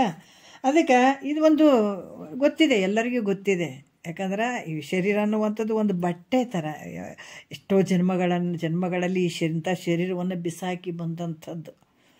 ಅದಕ್ಕೆ ಬೆಳಕು ಕತ್ತಲೆ ಇವು ಹೆಂಗದಾವ, ಬೆಳಕು ಬಂಧಗಳನ್ನು ಕತ್ತಲಿರ್ತದ ಇಲ್ಲಲ್ಲ. ಅದ್ರಾಗ ಇವು ಒಂದಕ್ಕೊಂದು ಹೆಂಗೆ ಒಂದು ವಿರುದ್ಧ ಅದಾವ, ಅದ್ರಾಗ ಒಂದಕ್ಕೊಂದು ಸಂಬಂಧ ಅದಾವನ್ನ ಕತ್ತಲು ಬೆಳಕು. ಅದಕ್ಕೆ ಜ್ಞಾನದ ಬಲದಿಂದ ಅಜ್ಞಾನದ ಕೇಡು ನೋಡ. ಯಾವಾಗ ಜ್ಞಾನ ಸೂರ್ಯ ಹುಟ್ಟಿದ ನೀನು ಬೆಳಕೆ. ಹೇಳ್ತಾರಲ್ಲ, ನೋವ ತಿಂಗಳವ್ವ ಮೈಯೆಲ್ಲ ನೋವ ತಿಂದೆ ನೋವ, ಇದರಲ್ಲಿ ಹೇಳ್ತಾರೆ. ಮಗ ಹುಟ್ಟಿದಾಗ ಮನೆಯೆಲ್ಲ ಬೆಳಕ ಕಂಡೆ ನೋವ, ರಾಳ ಜ್ಯೋತಿಗಳ ಹೂ ಬಾಣಗಳ ಬಹಳ ಕಂಡೆ ನೋವ, ಎನಗೊಬ್ಬ ಮಗ ಹುಟ್ಟದವ್ವ. ನೋಡ್ರಿ ಎಷ್ಟು ಅದ್ಭುತವಾಗಿ ಹೇಳ್ತಾರೆ. ಮಗ ಹುಟ್ಟಿಯನ್ನ ಮಾಯವನಳಿಸಿ ಜಗ ಬಿಡಿಸಿಯನ್ನ ಜನ್ಮವ ಕೆಡಿಸಿದ ಅಂತ ಮಗ ಹುಟ್ಟಿದ ಮೋಕ್ಷ ಅನ್ನೋದಕ್ಕೆ ಇದಕ್ಕೆ ಹೇಳ್ಯಾರ. ಎಲ್ಲರ ಇಂಥ ಮಗ ಹುಟ್ಟಿದಾಗ ನೀವು ಒದ್ದು ನೋಡಾವು, ಬೈದು ನೋಡಾವು, ನಿನಗೆಲ್ಲ ಅಂದು ನೋಡಾವು ಮಗ, ಅಂಥ ಮಕ್ಕಳು ಹುಟ್ಟಿದಾಗ ನಿಮ್ಮ ಮುಕ್ತರ ಅಂತ ಹೇಳ್ಯಾರ ಅವ್ರು. ಮಗ ಅಂದರೆ ಎಂಥ ಮಗ, ಇಂಥ ಮಗ ಇರ್ಬೇಕಂತ ಹೇಳ್ಯಾರ. ಇಂಥ ಮಗನ್ನ ನೀನು ಇಂಥ ಮಗ ಹುಟ್ಟಬೇಕಾಗ್ತದ. ಮಗ ಹುಟ್ಟಿಯನ್ನ ಮಾಯವನ್ನಳಿಸಿ ಜಗ ಬಿಡಿಸಿಯನ್ನ ಜನ್ಮವ ಕೆಡಿಸಿದ ಅಂಥ ಮಗ ಅಪ್ಪ. ಆಯ್ತಾ? ಅಂಥ ಅರಿವಿನ ಸ್ವರೂಪ ನೋಡ್ರಿ ಎಷ್ಟು ಅದ್ಭುತವಾಗಿ ಹೇಳ್ತಾರೆ. ಹಾಗಾಗಿ ಈ ಶರೀರ ಹೆಂಗೆ ಐತಪ್ಪ ಅಂತ ಹೇಳ್ತಾರಂದ್ರೆ, ಇವು ಒಂದಕ್ಕೊಂದು ಸಂಬಂಧನೇ ಇಲ್ಲಪ್ಪ. ಶರೀರಕ್ಕೆ ನಿನಗೆ ಒಳಗಿರೋವನಿಗೆ ಸಂಬಂಧನೇ ಇಲ್ಲ. ಇದು ಸುಮ್ಮನೆ ಏನೋ ಒಂದು ಬಾಡಿಗೆಗೆ ಬಂದು ಕೇಸಿ ಕುಂತು ಬಾಡಿಗೆ ಮನೆನೇ ನಂದಂತ ಕುಂತ್ಕೊಂಡಾಗ ಏನು ಗತಿ ಆಗಂಗೆ ಅದಾವ ನಿನಗೆ. ಅದಕ್ಕೆ ಈ ರೀತಿಯಾಗಿ ಯಾವ ಸಂಬಂಧನೂ ಇಲ್ಲ. ಆತ್ಮಕ್ಕೆ ಮತ್ತು ದೇಹಕ್ಕೆ ಬಹಳ ಈ ಲಕ್ಷಣಗಳು ಭಿನ್ನ ಅದಾವೆ. ಮತ್ತು ಆತ ನೋಡಿದ್ರೆ ಚೈತನ್ಯ ಅದಾನ, ಈತ ನೋಡಿದ್ರೆ ಜಡವಾಗಿರುವಂಥವನು ಅದಾನ, ಆತ ನೋಡಿದ್ರೆ ಪವಿತ್ರವಾಗಿ ಅದಾನ, ಈ ಶರೀರ ನೋಡಿದ್ರೆ ಅಪವಿತ್ರದಿಂದ ಕೂಡ್ಯದ, ಆತ ನೋಡಿದ್ರೆ ನಿತ್ಯ ಅದಾನ ಆತ್ಮ, ಈತ ನೋಡಿದ್ರೆ ಅನಿತ್ಯವಾಗಿರುವಂಥವನು ಅದಾನ. ನೋಡ್ರಿ ಎಷ್ಟು ಆತ ಆನಂದ ಆತ್ಮ ಹೆಂಗದಾನ ಸ್ವರೂಪನಿಂದ ಆನಂದ ಸ್ವರೂಪವಾಗಿರುವಂಥ, ಶರೀರ ಏನಾದ್ರು ದುಃಖ ರೂಪವಾಗಿರುವಂಥದ್ದು ಭಾಳಷ್ಟು ಭಿನ್ನಗಳು ಅದಾವಪ್ಪ. ಅದಕ್ಕೆ ಇದು ನೀನಾಗಕ್ಕೆ ಸಾಧ್ಯ ಇಲ್ಲ. ಯಾವ ಸಂದರ್ಭಕ್ಕೂ ಆತ್ಮನಿಗೂ ನಿನಗೆ ಸಂಬಂಧನೇ ಇಲ್ಲ ಅನ್ನುವಂಥದ್ದು. ಇಲ್ಲಿ ಕೂಡ ಹೇಳ್ತಾರೆ ಏನು ಅಂತಂದರೆ 1ನೇ ನುಡಿಯಲ್ಲಿ ಹೇಳ್ತಾರೆ, ಜಡವಿದು ತನು ತಾನು ಅಜಡ ನೆಂತು ಸಂಗತಿ ಜಡವ ಅಜಡಂಗಳಿಗಪ್ಪುದೇ ಬಡ ನಡುವಿನ ಬಾಲೆ ಬಗೆಯುವುದು ನೀನಿಲ್ಲಿ ಸೊಡರು ಕತ್ತಲೆಗಳ ತೆರನಂತೆ. ಅದನ್ನೇ ಹೇಳ್ತಾರೆ ಅವರು. ಯಾಕಂದ್ರೆ ಈ ಶರೀರ ಹೆಂಗದ ಅದಕ್ಕೆ ಹೇಳ್ತಾರೆ, ಎನ್ನೊಡನೆ ಸಮರಸವಿನ್ನು ಬೇಡಲೇ ತನುವೆ ಮುನ್ನಿನಂತೆ ನೀನು ಅನ್ಯವೆನಗಿ ಅಂತ ನಿಜಗೊಂಡ್ರು ಭಾಳ ಚಂದ ಹೇಳಿದಾರಲ್ಲಿ. ಈ ರೀತಿ ಹೆಂಗಂದ್ರೆ ಈ ಶರೀರ ಹೆಂಗದ ಜಡದಿಂದ ಕೂಡಿದಂಥದ್ದು. ಇದಕ್ಕೆ ಇವೆಲ್ಲ ಬಂದ ಶಕ್ತಿ ಬಂದಾವ ನೋಡ್ರಿ. ಇವೆಲ್ಲ ಇಂದ್ರಿಯಗಳು ಅದಾವ, ಕರ್ಮೇಂದ್ರಿಯಗಳು ಅದಾವ, ಜ್ಞಾನೇಂದ್ರಿಯಗಳು ಅದಾವ, ಪ್ರಾಣವಾಯುಗಳು ಇವೆಲ್ಲ ಅದಾವಲ್ಲ. ಇವಕ್ಕೇನು ಸ್ವತಂತ್ರ ಶಕ್ತಿ ಐತೇನ್ರಿ? ಇವಕ್ಕೆ ಇಲ್ಲವೇ ಇಲ್ಲ. ಇವಕ್ಕೆ ಯಾವಾಗ ಕರೆಂಟ್ ನೋಡ್ರಿ, ಕರೆಂಟ್ ಇರ್ಲಾರ್ದಾಗ ಮನೆಯಲ್ಲಿರುವಂಥ ಫ್ಯಾನ್ ಆಗಿರ್ಬೋದು, ಟಿ ವಿ ಆಗಿರ್ಬೋದು ಎಲ್ಲ ಸ್ತಬ್ಧ ಆಗಿಬಿಡ್ತಾವೆ, ಏನೊಂದಿಲ್ಲ. ಯಾಕಂದ್ರೆ ಸಾಮಾನುಗಳು ಅದಾವೆ, ಎಲ್ಲಷ್ಟು ಅದಾವೆ. ಆದರೆ ಒಳಗಡೆ ಇರುವಂಥದ್ದು ಒಂದು ಚೈತನ್ಯ ರೂಪವಾದಂಥ ಕರೆಂಟೇ ಇಲ್ಲ ಅಂತಂದಾಗ ಎಲ್ಲ ಜಡನೇ. ಯಾವಾಗ ಅದು ಕರೆಂಟ್ ಬಂತು ಅಂದಾಗ ಎಲ್ಲ ಕೆಲಸ ಮಾಡ್ತಾವಲ್ಲ. ಅದ್ರಂಗೆ ಈ ಶರೀರದ ವ್ಯವಹಾರ ನಡೆದದ ಆ ಚೈತನ್ಯವಾಗಿರುವಂಥ ಒಂದು ಇದರಿಂದನೇ ಈ ಶರೀರದ ಎಲ್ಲ ಕಾರ್ಯಗಳು ನಡೆದಾವೆ. ಅದಿರಲಿಲ್ಲ ಅಂದರೆ ಇವೆಲ್ಲ ನಡೀತಾವೇನು? ಯಾವಾಗ ಅದು ನಮ್ಮ ಶರೀರದಿಂದ ಬಿಟ್ಟು ಹೋಯಿತು ಅಂತಂದಾಗ ಇದು ಬಿದ್ದು ಬಿಡ್ತದೆ ನೋಡ್ರಿ ನೆಲಕ್ಕೆ ಶರೀರ. ಹಾಗಾಗಿ ಇಲ್ಲಿ ಕೂಡ ಹೇಳ್ತಾರೆ, ಈ ಶರೀರ ಹೆಂಗದಂದ್ರೆ ಜಡದಿಂದ ಕೂಡ್ಯದ. ಮತ್ತು ಇದಕ್ಕೆ ಜ್ಞಾನ ಐತೇನಂದ್ರೆ ಜ್ಞಾನ ಇರದೇ ಇರುವಂಥದ್ದು, ತನ್ನ ತಾನು ಮತ್ತು ಇತರರನ್ನು ತಿಳಿದೇ ಇರುವಂಥದ್ದು. ಇದು ಜಡವಾಗಿರುವಂಥದ್ದು, ತನ್ನ ಜ್ಞಾನವೂ ಇಲ್ಲ, ಪರರ ಜ್ಞಾನವೂ ಇಲ್ಲ ಈ ಶರೀರಕ್ಕೆ. ಈ ರೀತಿಯಾಗಿರುವಂಥದ್ದು. ಮತ್ತು ಅಜಡವು ಅಂದರೆ ಜ್ಞಾನವಿದ್ದಂಥದ್ದು ನಿನ್ನ ಸ್ವರೂಪ ಐತೆ, ನೀನು ಯಾವ ಚೈತನ್ಯ ಸ್ವರೂಪವಾಗಿರುವಂಥವನು. ಇವೆರಡು ಹೆಂಗದಾವಪ್ಪ ಅಂತಂದ್ರೆ ಕತ್ತಲು ಬೆಳಕಿದ್ದಂಗೆ. ಈ ಜಡವಾಗಿರುವಂಥದ್ದು ಅಜಡವಾಗಿರುವಂಥದ್ದು ಕತ್ತಲು ಬೆಳಕಿದ್ದಂಗೆ. ಈ ರೀತಿ ಪರಸ್ಪರ ವಿರೋಧಗಳಾಗಿರುವುದರಿಂದ ಇದು ಒಂದಕ್ಕೊಂದು ಸಂಬಂಧ ಆಗ್ತದೇನೋ ಅಂದ್ರೆ ಖಂಡಿತ ಆಗಂಗಿಲ್ಲ. ಅದಕ್ಕೆ ನೀನೇ ವಿಚಾರ ಮಾಡು ಮೈತ್ರ. ಎಷ್ಟು ಅದ್ಭುತವಾಗಿ ಹೇಳ್ತಾರೆ ನೋಡ್ರಿ. ಹಿಂಗೆ ಅವರು ಮೈತ್ರಾದೇವಿಗೆ ಯಾಜ್ಞವಲ್ಕರು ಹೇಳ್ತಾರೆ, ನೋಡು ವಿಚಾರ ಮಾಡಿ, ನೀನು ವಿಚಾರ ಮಾಡು. ಈಗ ಹೇಳಿದ ಮೇಲೆ ಸುಮ್ಮನೆ ಕೇಳಿಕೆಸಿ ಅಂತ ಅಲ್ಲ, ಆದರೆ ನೀನು ವಿಚಾರ ಮಾಡು ಅನ್ನುವಂಥ ವಿಚಾರವನ್ನು ಅವರು ಹೇಳ್ತಾರೆ. ಮತ್ತು ಹೇಳ್ತಾರೆ, ದೇಹಾತ್ಮರ ವಿಲಕ್ಷಣಗಳನ್ನು ತೋರಿಸ್ತಾರೆ. ಹೆಂಗದಾವ ಆತ್ಮ ಮತ್ತು ದೇಹಕ್ಕೆ ಯಾವ ರೀತಿ ಭಿನ್ನ ಐತೆ, ಭೇದ ಐತೆ ಅನ್ನುವಂಥದ್ದನ್ನು ಇಲ್ಲಿ ಹೇಳ್ತಾರೆ. ತನುವಿಗೆ ಆತ್ಮನಿಗೆಂತೂ ಪುದವಿಲ್ಲವೆಂತೆನೆ ತನು ಮೂರ್ತವದು ತಾನು ಅಮೂರ್ತನು, ತನು ಭಿನ್ನವದು ಅದ್ವಯ ನೆನಪನು ತಾನಿಂತು ಭಿನ್ನನು ಅದ್ವಯ ನೆನಪನೆ ತಾನಿಂತು ತನುಲಯವದು ತಾನು ಅನಲಯನಾಗಿ ಅಂತ ಹೇಳ್ತಾರೆ. ಮತ್ತೆ ಇನ್ನು ಒಂದು ಹೇಳ್ತಾರೆ, ಇಲ್ಲಿ ಹೇಳ್ತಾರೆ, ತಾನು ದೃಶ್ಯ ಆತ್ಮನು ದೃಶ್ಯರೂಪು ತನು ಮಿಥ್ಯೆ ಎನಿಪುದು ತಾನೇ ಸನ್ಮಾತ್ರನು ತನು ದುಃಖ ಪಿಂಡವರಿವೆ ಸುಖಮಯನಾಗಿ ತನುವಿಗೆ ತನಗೆ ಮೇಳನವಿಲ್ಲ ಅನ್ನುವಂತ ಹೇಳ್ತಾರೆ. ಏನು ಹೇಳ್ತಾರೆ? ತನುವಿಗೆ ಅಂದರೆ ಶರೀರಕ್ಕೆ, ಶರೀರ ತನು ದೇಹ ಇವೆಲ್ಲ ಒಂದೇ. ಆತ್ಮನಿಗೆ ಅಂದರೆ ತನಗೆ, ಆತ್ಮ ತನುವಿಗೆ ಮತ್ತು ಆತ್ಮನಿಗೆಂತು ನೋಡ್ರಿ ಅದಕ್ಕೆ ಸಂಬಂಧ ಇಲ್ಲ. ಪುದುವಿಲ್ಲ ಅಂತಂದ್ರೆ, ಪುದು ಅಂದರೆ ಸಂಬಂಧ ಇಲ್ಲ. ಅದಕ್ಕೆ ತನು ಹೆಂಗದ ಹುಟ್ಟಿದಂಥದ್ದು. ಯಾಕಂದ್ರೆ ದೇಹಕ್ಕಾತ್ಮನಿಗೆ ಯಾವತ್ತೂ ಸಂಬಂಧ ಇಲ್ಲವೇ ಇಲ್ಲ. ಶರೀರ ಹೆಂಗದ ಸ್ವಗಾತ್ಯಾದಿ ಭೇದಗಳಿಂದ ಕೂಡಿದಂಥದ್ದು ಐತೆ. ಸ್ವಗತ ಸಜಾತಿ ವಿಜಾತಿ ಅನ್ನುವಂಥದ್ದು. ಯಾಕಂತಂದ್ರೆ ಸ್ವಗತ ಅಂದರೆ ಈ ಶರೀರದ ಒಂದು ಗಿಡ ಐತೆ, ಗಿಡದ ಅವಯವಗಳು ಏನು ಕೊಲ್ಲೆ ಟೊಂಗೆ ಹೂವು ಕಾಯಿ ಹಣ್ಣು ಎಲ್ಲ ಇರ್ತಾವಲ್ಲ, ಅದು ಒಂದು ಸ್ವಗತ ಅಂತ ಅನಿಸ್ಕೊಳ್ತದೆ. ಸಜಾತಿ ಅಂದರೆ ಗಿಡಗಳು. ಈಗ ಮನುಷ್ಯನ ಕೈ ಕಾಲು ಇವೆಲ್ಲ ಒಂದು ಶರೀರದಾಗಿರುವಂಥ ಅವಯವಗಳಿಗೆ ಸ್ವಗತ ಅಂತ ಹೇಳ್ತಾರೆ. ಇದೇ ವ್ಯಕ್ತಿ ಶರೀರಗಳು ಭಾಳಷ್ಟು ಅದಾವ ಅವ್ರವ್ರವ್ರು ಅಂತಂದಾಗ ಅಲ್ಲಿ ಸಜಾತಿ ಅಂತ ಅನಿಸ್ಕೊಳ್ತದೆ. ಮತ್ತು ಇದೇ ಒಂದು ಕಲ್ಲು ಮರ ಹಿಂಗೆಲ್ಲ ಭಿನ್ನವಾಗಿರುವಂಥದ್ದಕ್ಕೆ ಅದು ವಿಜಾತಿ ಅಂತ ಹೇಳಿಸ್ಕೊಳ್ತದೆ. ಮನುಷ್ಯರು ಕಲ್ಲು ಮರ ಈ ರೀತಿ ಇರುವಂಥ ಇರುವಂಥದ್ದಕ್ಕೆ ವಿಜಾತಿಗಳು ಅಂತ ಕೂಡ ಹೇಳಿಸ್ಕೊಳ್ತದೆ. ಈ ರೀತಿ ಶರೀರ ಹೆಂಗದಂದ್ರೆ ಈ ಕಾಲು ಕೈ ಇವೆಲ್ಲ ಆಕಾರಗಳ ದಿಂದ ಕೂಡಿದಂಥದ್ದು. ಮತ್ತು ಇದು ಯಾಕಂದರೆ ಇವೆಲ್ಲ ಆಕಾರಗಳಿಂದ ಕೂಡಿದಂಥದ್ದು ಅನೇಕವಾಗಿರುವಂಥದ್ದು. ಮತ್ತು ಇದು ಹೆಂಗದಂದ್ರೆ ನಾಶ ಆಗುವಂಥದ್ದು. ಶರೀರ ಹುಟ್ಟ್ಯದ ಮತ್ತು ಹುಟ್ಟಿದ ಮೇಲೆ ಉತ್ಪತ್ತಿ ಆದಂಥದ್ದು ಒಂದಲ್ದು ಒಂದು ಸಲ ನಾಶ ಆಗ್ತದೆ. ಇದು ಹುಟ್ಟಿದಂಥದ್ದು ಶರೀರ. ಹಂಗಾಗಿ ಇದು ಯಾವತ್ತಾದರೂ ಒಂದಲ್ದು ಒಂದು ಸಲ ನಾಶ ಆಗ್ತದೆ. ಯಾವುದೇ ಆಗಲಿ ನಮ್ಮ ಒಂದು ಸೃಷ್ಟಿಯಲ್ಲಿ ಯಾವ ಪ್ರತಿಯೊಂದು ತೊಗೊಳ್ರಿ, ಯಾವುದು ಉತ್ಪತ್ತಿ ಆಗ್ಯದ ಅದು ಎಲ್ಲದಕ್ಕೂ ನಾಶ ಅದ, ಒಂದಲ್ದು ಒಂದು ಸಲ ಹೋಗೋದೇ ಅದು. ಆತ್ಮ ಹೆಂಗದನ ಆಕಾರ ರಹಿತ ಅದನ. ಶರೀರಕ್ಕೆ ಆಕಾರ ಐತೆ, ಆತ್ಮನಿಗೆ ಆಕಾರ ರಹಿತದನ, ಆಕಾರ ಇಲ್ಲ ಯಾರಿಗೆ? ಆತ್ಮನಿಗೆ. ಮತ್ತು ಅದು ಹೆಂಗದನ ಅಂದರೆ ಎಲ್ಲ ಕಡೆಗೆ ಇರುವಂಥವನು, ಎಲ್ಲವನ್ನ ತಿಳಿಯುವಂಥವನು, ಎಲ್ಲ ಕಡೆಗೆ ಇರುವಂಥವನು. ಮತ್ತು ಸಕಲ ದೇಹಗಳಲ್ಲಿ ಅದಕ್ಕೆ ಹೇಳ್ತಾರೆ ಅಣುರೇಣು ತೃಣಕಾಷ್ಟದಲ್ಲಿ ನಿನ್ನ ಸ್ವರೂಪನೇ ತುಂಬಿದಂತೆ. ಯಾಕೆ ಹೇಳ್ತಾರೆ ಅಂದ್ರೆ ಎಲ್ಲ ಶರೀರಗಳಲ್ಲಿ ಎಲ್ಲ ಕಡೆ ತುಂಬಿರುವಂಥದ್ದು ನಿನ್ನ ಸ್ವರೂಪ. ಅದಕ್ಕೆ ಹೇಳ್ತಾರೆ ಸಾರಿ ಚೆಲ್ಲದ ಮುಕುತಿ ಗುರು ತೋರಿಸದಲ್ಲದೆ ಕಾಣಿಸ್ದಣ್ಣ. ಬಹಳ ಸುಲಭ ಐತೆ. ಯಾವಾಗ ಗುರುವಿನ ಮುಖಾಂತರ ನೀ ಶ್ರದ್ಧೆ ಭಕ್ತಿಯಿಂದ ಕೇಳಿದಾಗ ಎಲ್ಲ ಕಡೆ ಬಿದ್ದದ.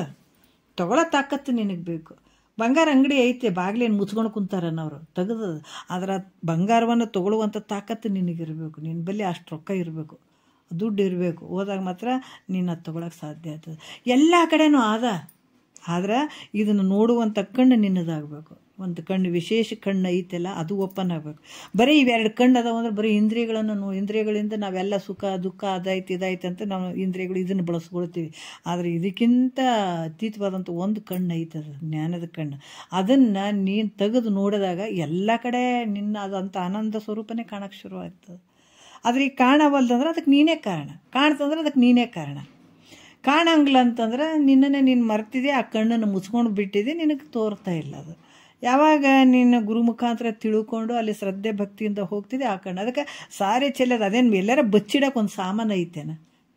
ಇಲ್ಲರಿ ಒಂದು ಕಡೆ ಇಟ್ಟು ದೇವರನ್ನು ನಾವು ಆಕಾರವಾಗಿರುವಂಥ ದೇವರನ್ನು ಒಯ್ದು ಒಂದು ಗುಡಿ ಗುಂಡಾರದಾಗಿಟ್ಟು ಬಾಗಿಲು ಹಾಕಿ ಬಿಡ್ತೀವಿ. ಆ ಥರ ನಿನ್ನ ಸ್ವರೂಪ ಐತೇನ? ಎಲ್ಲಕ್ಕೂ ಆಧಾರವಾಗಿರುವಂಥದ್ದು ನಿನ್ನ ಸ್ವರೂಪ ಎಲ್ಲ ಕಡೆ ತುಂಬಿದ. ಅದು ಮುಚ್ಚಿಡುವಂಥದ್ದಲ್ಲ ಅದು. ಅದು ಎಲ್ಲ ಕಡೆ ಸಾರಿ ಚೆಲ್ಲದ ಮುಖತಿ ಎಲ್ಲ ಕಡೆ ತುಂಬಿ ಬಿಟ್ಟದದು. ಅದನ್ನು ತೋರಿಸ್ಬೇಕಾದಂಥ ಶಕ್ತಿ ಯಾರಿಗೈತೆ ಅಂದ್ರೆ ಸದ್ಗುರುವಿಗೆ ಮಾತ್ರ ಐತೆ. ಅದು ಆತನೇ ತೋರಿಸ್ತಾನೆ ಎಲ್ಲಿ ಆದಂತ ಕಂಡಲ್ಲಿ ಎಲ್ಲ ಕಡೆ ಕಾಣ್ತಿದ್ದೀನಿ ನೀನು. ಆತ ತೋರಿಸಿದ್ನಂದ್ರೆ ಅದಕ್ಕೆ ಸಾರಿ ಚೆಲ್ಲದ ಮುಕುತಿ ಗುರು ತೋರಿಸದಲ್ಲದೆ ಕಾಣಿಸದನ. ಗುರು ಅದನ್ನು ತೋರಿಸ್ಲಿಲ್ಲ ಅಂದರೆ ಮತ್ತು ತೋರಿಸ್ಬೇಕಂದ್ರೆ ಹಿಂಗೆಲ್ಲ ಮಾಡ್ಬೇಕಾಗ್ತದೆ. ಗುರು ಕೆಲಸ ದೊಡ್ಡದಿರ್ತದೆ. ಆತ ಹೇಳಿದಾಗ ಇಂಥದನ್ನು ಕಾಣಕ್ಕೆ ಸಾಧ್ಯ ಆಗ್ತದೆ, ಇಲ್ಲಾಂದರೆ ಕಾಣಿಸ್ತದೆ ಅಂದ್ರೆ ಕಾಣಂಗಿಲ್ಲ. ಅದೇ ರೀತಿ ಕೂಡ ಇಲ್ಲಿ ಆಕಾರವಾಗಿರುವಂಥ ಶರೀರ ಆಕಾರ ರಹಿತವಾಗಿರುವಂಥದ್ದು, ಎಲ್ಲ ಕಡೆಗಿರುವಂಥದ್ದು, ಮತ್ತು ಎಲ್ಲ ದೇಹಗಳಲ್ಲಿ ಒಂದೇ ಇರುವಂಥದ್ದು. ಏನು ಹೇಳ್ತಾರೆ? ಏಕದೇವ ಸರ್ವಭೂತೇಶು ಗೂಢಃ ಅಂತ ಹೇಳ್ತಾರೆ. ಒಬ್ಬ ಒಂದೇ ಇರುವಂಥದ್ದು. ಎಲ್ಲ ಕಡೆ ಇರುವಂಥದ್ದು ಏನೈತೆ? ಮಣ್ಣು ಒಂದೇ ಐತೆ. ಆಕಾರಗಳಾದಂಥ ಮಡಿಕೆ ಕುಡಿಕೆ ಎಲ್ಲ ಆಗಿದ್ದಾವೆ. ಇರುವಂಥ ಮಣ್ಣು ಬೇರೆ ಬೇರೆ ಅದಾವೇನು? ಒಂದೇ ಮಣ್ಣು ಇರುವಂಥದ್ದು. ಅದ್ರಾಗ ಇಲ್ಲಿ ಕೂಡ ಎಲ್ಲ ದೇಹಗಳಲ್ಲಿ ಒಬ್ಬನಾಗಿಯೂ ಮತ್ತು ಹೆಂಗದ ಮಣ್ಣಿಗೆ ನಾಶ ಘಟವೇ ಪುಸಿ ಘಟವೇ ನೋಡ್ರಿ. ಯಾಕಂತಂದ್ರೆ ಈ ಮಣ್ಣಿನಿಂದ ಆದಂಥ ಮಡಿಕೆ ಮೊದಲು ಮಣ್ಣೇ ಇತ್ತು, ನಂತರ ಮಡಿಕೆಯಾಗಿ ತೋರಿತು, ಆಮೇಲೆ ಹೊಡೆದ್ರೆ ಏನಾಯ್ತದ? ಮಣ್ಣೇ ಆಯಿತು. ಮೊದಲ ಹೆಂಗೆ ತೋರಿತದ ಘಟ? ಏನು ಹೇಳ್ತಾರೆ ಅವರು? ಮೊದಲು ಹುಟ್ಟಿದಕ್ಕಿಂತ ಅದು ಮೊದಲು ಮಣ್ಣೇ ಇತ್ತು, ನಂತರ ಗಡಿಗೆಯಾಗಿ ತೋರಿತು, ನಂತರ ಅದು ಹೊಡಿತು, ಮತ್ತೆ ಮಣ್ಣೇ ಐತಲ್ಲ. ಅದ್ರಾಗ ನಿನ್ನ ಸ್ವರೂಪ ಹೆಂಗೈತೆ ಅಂತಾರೆ? ಅದು ಮೊದಲು ಐತದು. ನೀವು ಹುಟ್ಟೋದಕ್ಕಿಂತ ಮುಂಚೆ, ಈ ಶರೀರ ಬರೋದಕ್ಕಿಂತ ಮುಂಚೆನೇ ಐತದು. ಆ ಶರೀರ ಬಂತು ಹೆಂಗೆ ತೋರಿತದು? ಘಟ ತೋರಿದಂಗೆ ಆಯಿತು, ಗಡಿಗೆ ತೋರಿದಂಗೆ ಆಯಿತು. ಆದ್ರೆ ಗಡಿಗೆ ಓಡೋದು ಐತಂದ್ರೆ ನೀನೇ ಆಗಿಬಿಡ್ತೀವಿ. ನಿನ್ನ ಸ್ವರೂಪನೇ ಎಲ್ಲೂ ಹೋಗಿಲ್ಲ. ಅದು ಶರೀರ ಬಂದಂಗಾಯ್ತು, ಓದಂಗಾಯ್ತು. ಅದಕ್ಕೆ ನಿನ್ನ ಅಜ್ಞಾನಕ್ಕೆ ಅದು ಬಂದಂಗಾಗ್ಯದ, ಹೋಗ್ಯದಾಗಿದೆ. ನಿನಗೆ ಮಾತ್ರ ಯಾವ ಹಾನಿನೂ ಇಲ್ಲ. ಅದ್ರಾಗ ಇಲ್ಲಿ ಕೂಡ ಎಲ್ಲ ದೇಹಗಳಲ್ಲಿ ಇರುವಂಥದ್ದು ನೀನು ಒಬ್ಬವನೇ. ನಾಮರೂಪ ತೆಗಿ. ಜಗತ್ತಿನೊಳಗೆ ನಾವು ನೋಡಬೇಕಾಗ್ಯದ. ನೋಡ್ಬೇಕಾದ್ರೆ ಹೆಂಗೆ ನೋಡಬೇಕು? ನಾಮರೂಪವನ್ನು ತೆಗಿ, ಅಸ್ಥಿಭಾತಿ ಪ್ರಿಯದಿಂದ ನೋಡು. ಎಲ್ಲ ಕಡೆ ನಿನ್ನ ಸ್ವರೂಪನೇ ಐತೆ. ಅದಕ್ಕೆ ಎಲ್ಲ ದೇಹಗಳಲ್ಲಿ ಒಬ್ಬನಾಗಿಯೂ ನಾಶವಿಲ್ಲದವನಾಗಿಯೂ ಇರುವಂಥದ್ದು ನೀನು. ಅದಕ್ಕೆ ನಿನಗೆ ಆ ಶರೀರಕ್ಕೆ ಸಂಬಂಧ ಇಲ್ಲಪ್ಪ ಅಂತ ಹೇಳುತ್ತಾರೆ ಅವರು. ಮತ್ತು ಈಗ ತನು ದೃಶ್ಯವ ಆತ್ಮನು ದೃಶ್ಯ ರೂಪು ಅಂತ. ಯಾಕಂದ್ರೆ ಶರೀರ ಕಣ್ಣಿಗೆ ತೋರುವಂಥದ್ದು ಅದ. ಆತ್ಮ ಹೆಂಗಂದ್ರೆ ದೃಶ್ಯ ರೂಪ ಅದ, ನೋಡುವವನು ಅದನ್ನತ. ಅದಕ್ಕೆ ಶರೀರ ತಿಳಿಸಿಕೊಳ್ಳುವಂಥದ್ದು ಮಿಥ್ಯೆ. ಜಗತ್ತಿನೊಳಗೆ ಏನೇನು ನಮಗೆ ತೋರಿಸ್ಕೊಳ್ತಾವ, ಏನೇನು ಉತ್ಪನ್ನ ಅವೆಲ್ಲ ಮಿಥ್ಯೆ ಅದಾವ. ಆದರೆ ದೇಹ ಹೆಂಗದದು ಮಿಥ್ಯೆ ಅನಿಸುವಂಥ ದೇಹ ಸುಳ್ಳಾಗಿರುವಂಥದ್ದಪ್ಪ. ಇದನ್ನು ಯಾಕಂತಂದರೆ ಇದು ಸುಳ್ಳಿನಿಂದ ಕೂಡಿದಂಥದ್ದು ದೇಹ, ಇದಕ್ಕೆ ನಾಶ ಐತೆ. ಈ ಶರೀರ ಹೆಂಗದ, ಅದಕ್ಕೆ ನಂಬಬೇಡವೋ ಮನುಜ ನಂಬಬೇಡವೋ, ನಂಬಿ ಕೆಡುವರುಂಟೆ ಮಣ್ಣ ಬೊಂಬೆ ಅಂತ ತನುವನಿದನು, ನಂಬಬೇಡವೋ ಮನುಜ ನಂಬಬೇಡ. ಸರ್ಪಕೃಷ್ಣವ್ರು ಭಾಳ ಚಂದ ಹೇಳ್ತಾರೆ. ಇದು ಹೆಂಗದ, ಇಹಕ್ಕೆ ಪರಕ್ಕೆ ತಿರುಗಾಡ್ತಿದ್ದು ಸುತ್ತಿ ಸುಳಿಯುವ ಗಾತ್ರ ಬಿದ್ದನು ಅಂತ ಹೇಳ್ತಾರೆ. ಈಗ ಇಹಕ್ಕೆ ಪರಕ್ಕೆ ತಿರುಗಾಡಿಸುವಂಥದ್ದು ಈ ಶರೀರವನ್ನು ನಂಬಿದದಕ್ಕಾಗಿ ನೀನು ತಿರುಗಾಡುವಂಥದ್ದು ಬಂದದ್ದು. ಅದಕ್ಕೆ ಇದು ಭಾಳ ಕಷ್ಟ, ಇದು ಮೋಸ ಅಂತ ಹೇಳ್ಯಾರ ಅವರು. ಶರೀರನ ಏನಾದರೂ ನಂಬಿದೆ ಇದಕ್ಕಿಂತ ದೊಡ್ಡ ಮೋಸ ಯಾವುದಿಲ್ಲ. ನಿನಗೆ ಯಾರು ಮೋಸ ಮಾಡಿಲ್ಲ ಜಗತ್ತಿನ ಒಳಗೆ, ನಿನಗೆ ಶರೀರನೇ ನಿನಗೆ ಮೋಸ ಆಗಿ ಕಾಡಕತ್ತದ. ಅದು ಯಾವಾಗ ಶರೀರ ನಾನು ಇದೇ ದೊಡ್ಡ ಮೋಸ, ಯಾವಾಗ ನಾನು ಅಂದ್ಕೊಂಡು ಹೋಗ್ತಿದ್ದೆ ಇದೇ ದೊಡ್ಡ ಮೋಸ, ಇದೇ ಅಜ್ಞಾನಕ್ಕೆ ಕಾರಣ, ಇದೇ ಹುಟ್ಟಿ ಬರೋದಕ್ಕೆ ಕಾರಣ, ಇದೇ ಕಷ್ಟ ದುಃಖಕ್ಕೆ ಎಲ್ಲದಕ್ಕೂ ಕಾರಣ ಆಗಿರುವಂಥದ್ದು ಇದೇ ಶರೀರನೇ. ಇದನ್ನು ಬಿಟ್ಟಿಗೆ ಬೇರೆ ಕಡೆ ಹೋಗ್ತೀವಿ. ಅದಕ್ಕೆ ಬೊಮ್ಮವನ ಅರಿವಿನೆಂದು ಬಳಲುವರು ತಮ್ಮ ನೇತಿಗಳಿದು ಅನ್ಯವನ್ನೇ ನೋಡಿ ಮನುಷ್ಯರು ಅಂತ ಅವ್ರು ಹೊಡ್ಕೋತಾರೆ. ಮಹಾತ್ಮರು ಏನು ಹೇಳ್ತಾರೆ, ದುಃಖಕ್ಕೆ ಕಾರಣವಾಗಿರುವಂಥದ್ದನ್ನು ಬಿಟ್ಟಾರ, ಮುಂದೆ ಹೊಂಟ್ಬಿಟ್ಟಾರ. ನೋಡ್ರಿ ಜನ ಹೆಂಗೆ ಮಾಡೋದು ಇದಕ್ಕೆ. ಅದಕ್ಕೆ ತನು ಇಂದ್ರಿಯಾಳಿಯ ಸ್ವರ್ಗವನ್ನು ಬಿಟ್ಟು ಮನ ಬುದ್ಧಿ ಅಂತೇನೆ ಸುಟ್ಟು ಎಷ್ಟು ಹೇಳ್ತಾರೆ. ಇಲ್ಲಿ ಭಾಳಷ್ಟು ವಿಚಾರಗಳನ್ನು ಹೇಳುತ್ತಾರೆ ಅವರು. ಶರೀರ ಹೆಂಗೈತಪ್ಪ ಅಂತಂದ್ರೆ ಇದನ್ನು ನೀನು ವಿಚಾರ ಮಾಡ್ಬೇಕು. ಇದು ಶರೀರ ಅಂದ್ರೇನು, ಮನಸ್ಸು ಅಂದ್ರೇನು, ಬುದ್ಧಿ ಅಂದ್ರೇನು, ಇದ್ರೊಳಗೆ ಏನೇನು ಕೆಲಸ ನಡೆದವ, ಇದು ಎದರಿಂದ ಆಗ್ಯದ, ಇದ್ರೊಳಗೆ ಇದಕ್ಕೆ ಆಧಾರವಾಗಿರುವಂಥದ್ದು ಏನದು, ಇದು ಶರೀರಕ್ಕೆ ಇದಿಷ್ಟೆಲ್ಲ ವ್ಯವಹಾರ ಮಾಡ್ತದಲ್ಲ, ಇದು ಮಾಡಿಸುವಂಥದ್ದು ಏನದ, ಅದಕ್ಕೆ ತನುವಿದೇನು ಎನ್ನೋಳು ಹೊಂದಿತೇತಕ್ಕೆ ನಾನಾರು ಜನನ ಮರಣ ಕಾರ್ಯ ನನ್ನ ಈ ಶರೀರದೋಳು, ನೆನೆವ ಆಲಿಸುವ ಉಣುವ ಸೋಂಕುವ ಅರಿವ ತನುವ ಆರು ನುಡಿಗಳು ಜನಿಪವು ಎಲ್ಲಿಂದ, ಹಸುಗಳು ಏನನ್ನ ನೆಮ್ಮಿಹೆವು ಎನ್ನನ್ನು ಅನುಗೊಳಿಸಿ ನಡೆಸುವವರು ಆರು ಏತರದಿಂದ ಜಗವಿನಿತು ಭೇದಾಕಾರದಿಂದ ಉದಿಸಿತೆಂಬ ಭಾವನೆಗಳ ಅನುಭಾವವಿಡಿಸು ಅಂತ ಹೇಳಿ ಎಷ್ಟು ಚಂದ ಹೇಳ್ತಾರೆ ನೋಡ್ರಿ ಮಹಾತ್ಮರು. ಹಾಗಾಗಿ ಇಲ್ಲಿ ಕೂಡ ಇದು ಹೆಂಗದು ಶರೀರಪ್ಪ ಅಂತಂದ್ರೆ ಇದು ಸದ್ಗುರು ಮುಖಾಂತರ ತಿಳ್ಕೊಂಡಾಗ ಇದು ಗೊತ್ತಾಗ್ತದ. ಇದು ಮಧ್ಯದಲ್ಲಿ ತೋರಿಸಿದ ಮತ್ತೆ ಹೋಗ್ಬಿಡ್ತದಪ್ಪ. ಇದು ಶಾಶ್ವತ ಅಲ್ಲ ಈ ಶರೀರ. ಅದಕ್ಕೆ ನೀರಿನ ಮೇಲೆ ಗುರುಳೆ ಎಷ್ಟು ಶಾಶ್ವತ ಐತೇನೋ ಅಂದ್ರೆ ಅದಲ್ಲ, ಅಡಿಗೆ ಬಿಡ್ತದ. ಅದು ನೀರಿನಲ್ಲೇ ತೋರ್ತದ, ನೀರಿನಲ್ಲೇ ಕಂಡಂಗೆ ಆಗ್ತದ, ನೀರಿನ ಮೇಲೆ ಕಂಡಂಗೆ ನೀರಿನ ಮೇಲೆ ನಾಶ ಆಗಿಬಿಡ್ತದೆ.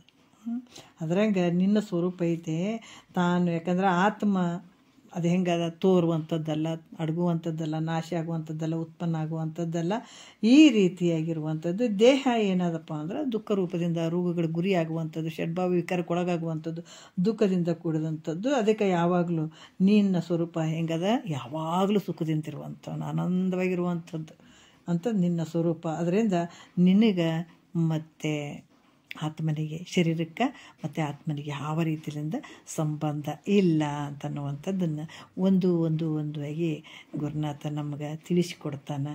ನಾವು ಇದನ್ನು ತಿಳ್ಕೊಂಡು ಇವನು ಸ್ವಲ್ಪ ಕಡೆಕಿಟ್ಕೊಳ್ಬೇಕಾಗ್ತದೆ. ಕಡೆಕಿಟ್ಕೊಂಡು ಸಿದ್ಧಾರೂಢರಿಗೆ ಹೇಳಿದ್ರಂತ ಒಬ್ಬ ಶಿಷ್ಯ ಬಂದು, ಅಲ್ಪ ನಿಮ್ಮೊಳಗೆ ಇಲ್ಲೇ ಒಳಗೆ ಅದನ್ನು ಪರಮಾತ್ಮ ಅಂತಂದ್ರೆ ಮತ್ತು ನಾವು ಹೆಂಗೆ ತಿಳ್ಕೊಬೇಕು, ಇದು ನೀನಲ್ಲ ಅಂತಂದ್ರೆ ಈ ಕೈಗಳು ಕಾಲುಗಳನ್ನು ಕಡ್ದು ಹಾಕ್ಕೋಬೇಕನು ಅಂತ ಕೇಳಿದ್ರೆ ಹಂಗಲ್ಲ ಅದು.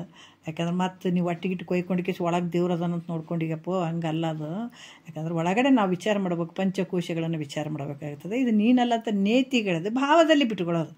ಏನು ಭಾವದಲ್ಲೇ ಇಟ್ಕೊಂಡು ಕುಂತಿದ್ದಿ, ಹೆಂಡ್ತಿ ಮಕ್ಕಳು ಆಸ್ತಿ ಸಂಪತ್ತು ಎಲ್ಲಿ ಇಟ್ಕೊಂಡು ಕುಂತಿದ್ದಿ, ನೀನು ಭಾವದಲ್ಲೇ ಇಟ್ಕೊಂಡು ಕುಂತಿದ್ದಿ. ಏನಾದ್ರೆ ಅಲ್ಲಿ ಊರಿಗೆ ಒಂದೊಂದು ಮನೆ ಕಟ್ಟಿನಿ ಅಂತಂದ್ರೆ ಏನು ಇಟ್ಕೊಂಡಾಗ ಕುಂತಿದ್ದೇನು, ಇಲ್ಲ ಊರಾಗ ಅಲ್ಲೊಂದು ಮನೆ ಕಟ್ಟಿನಿ ಅಲ್ಲೊಂದು ಮನೆ ಕಟ್ಟಿನಿ ಅಂತ ನಿನ್ನ ಭಾವದಲ್ಲೇ ಹೆಂಗೆ ಇಟ್ಕೊಂಡಿದ್ದೆ, ಅದನ್ನ ಅಲ್ಲ ಅಂತ ಬಿಟ್ಕೊಂಡ್ಬಿಡು. ಅದ್ರಂಗೆ ಈ ಅನಾತ್ಮವಾಗಿರುವಂಥದ್ದು ಇವು ನಾನು ಅಲ್ಲ ಅನ್ನುವಂಥದ್ದನ್ನು ನೀನು ಗುರು ಹೇಳಿದ ಪ್ರಕಾರ ಅಲ್ಲಿ ಶ್ರವಣ ಮನನ ನಿಧಿಧ್ಯಾಸನ ಮಾಡ್ತಾ ಹೋಗಿ ಇದು ನಾನಲ್ಲ, ಇದು ನಾನಲ್ಲ, ನಾನು ತಿಳ್ಕೊಳ್ತೀನಿ ಅನ್ನುವಂಥ ಒಂದು ಸಾಕ್ಷಿ ಭಾವದಿಂದ ಇವನ್ನ ಅಲ್ಲಗಳಿತಾ ಮನಸ್ಸು ಹೋದಾಗ ದೃಢ ಆಗ್ತದೆ, ಖಂಡಿತ ದೃಢ ಆಗ್ತದೆ, ಬಿಡ್ಲಿಕ್ಕೆ ಸಾಧ್ಯ ಆಗ್ತದೆ. ಈ ರೀತಿ ಬಿಟ್ಟುಕೊಳ್ಬೇಕು, ನಿನ್ನ ಮನಸ್ಸಿನಲ್ಲಿ ಬಿಟ್ಟುಕೊಳ್ಬೇಕು ಇವೆಲ್ಲ ಅನ್ನುವಂಥ ವಿಚಾರವನ್ನು ತಿಳಿಸಿದ್ರಂತ. ಹಾಗೆ ಗುರುನಾಥ ನಮಗೂ ಹೇಳ್ತಾ ಇದ್ದಾನೆ. ಹೇಳ್ದಂಗೆ ನಾವು ಹೋಗೋಣ ಅಂತ ಹೇಳಿ ಒಂದೆರಡು ಮಾತು ಗುರುಗಳು ಪಾದಕ್ಕೆ ಅರ್ಪಿಸಿ ಹರ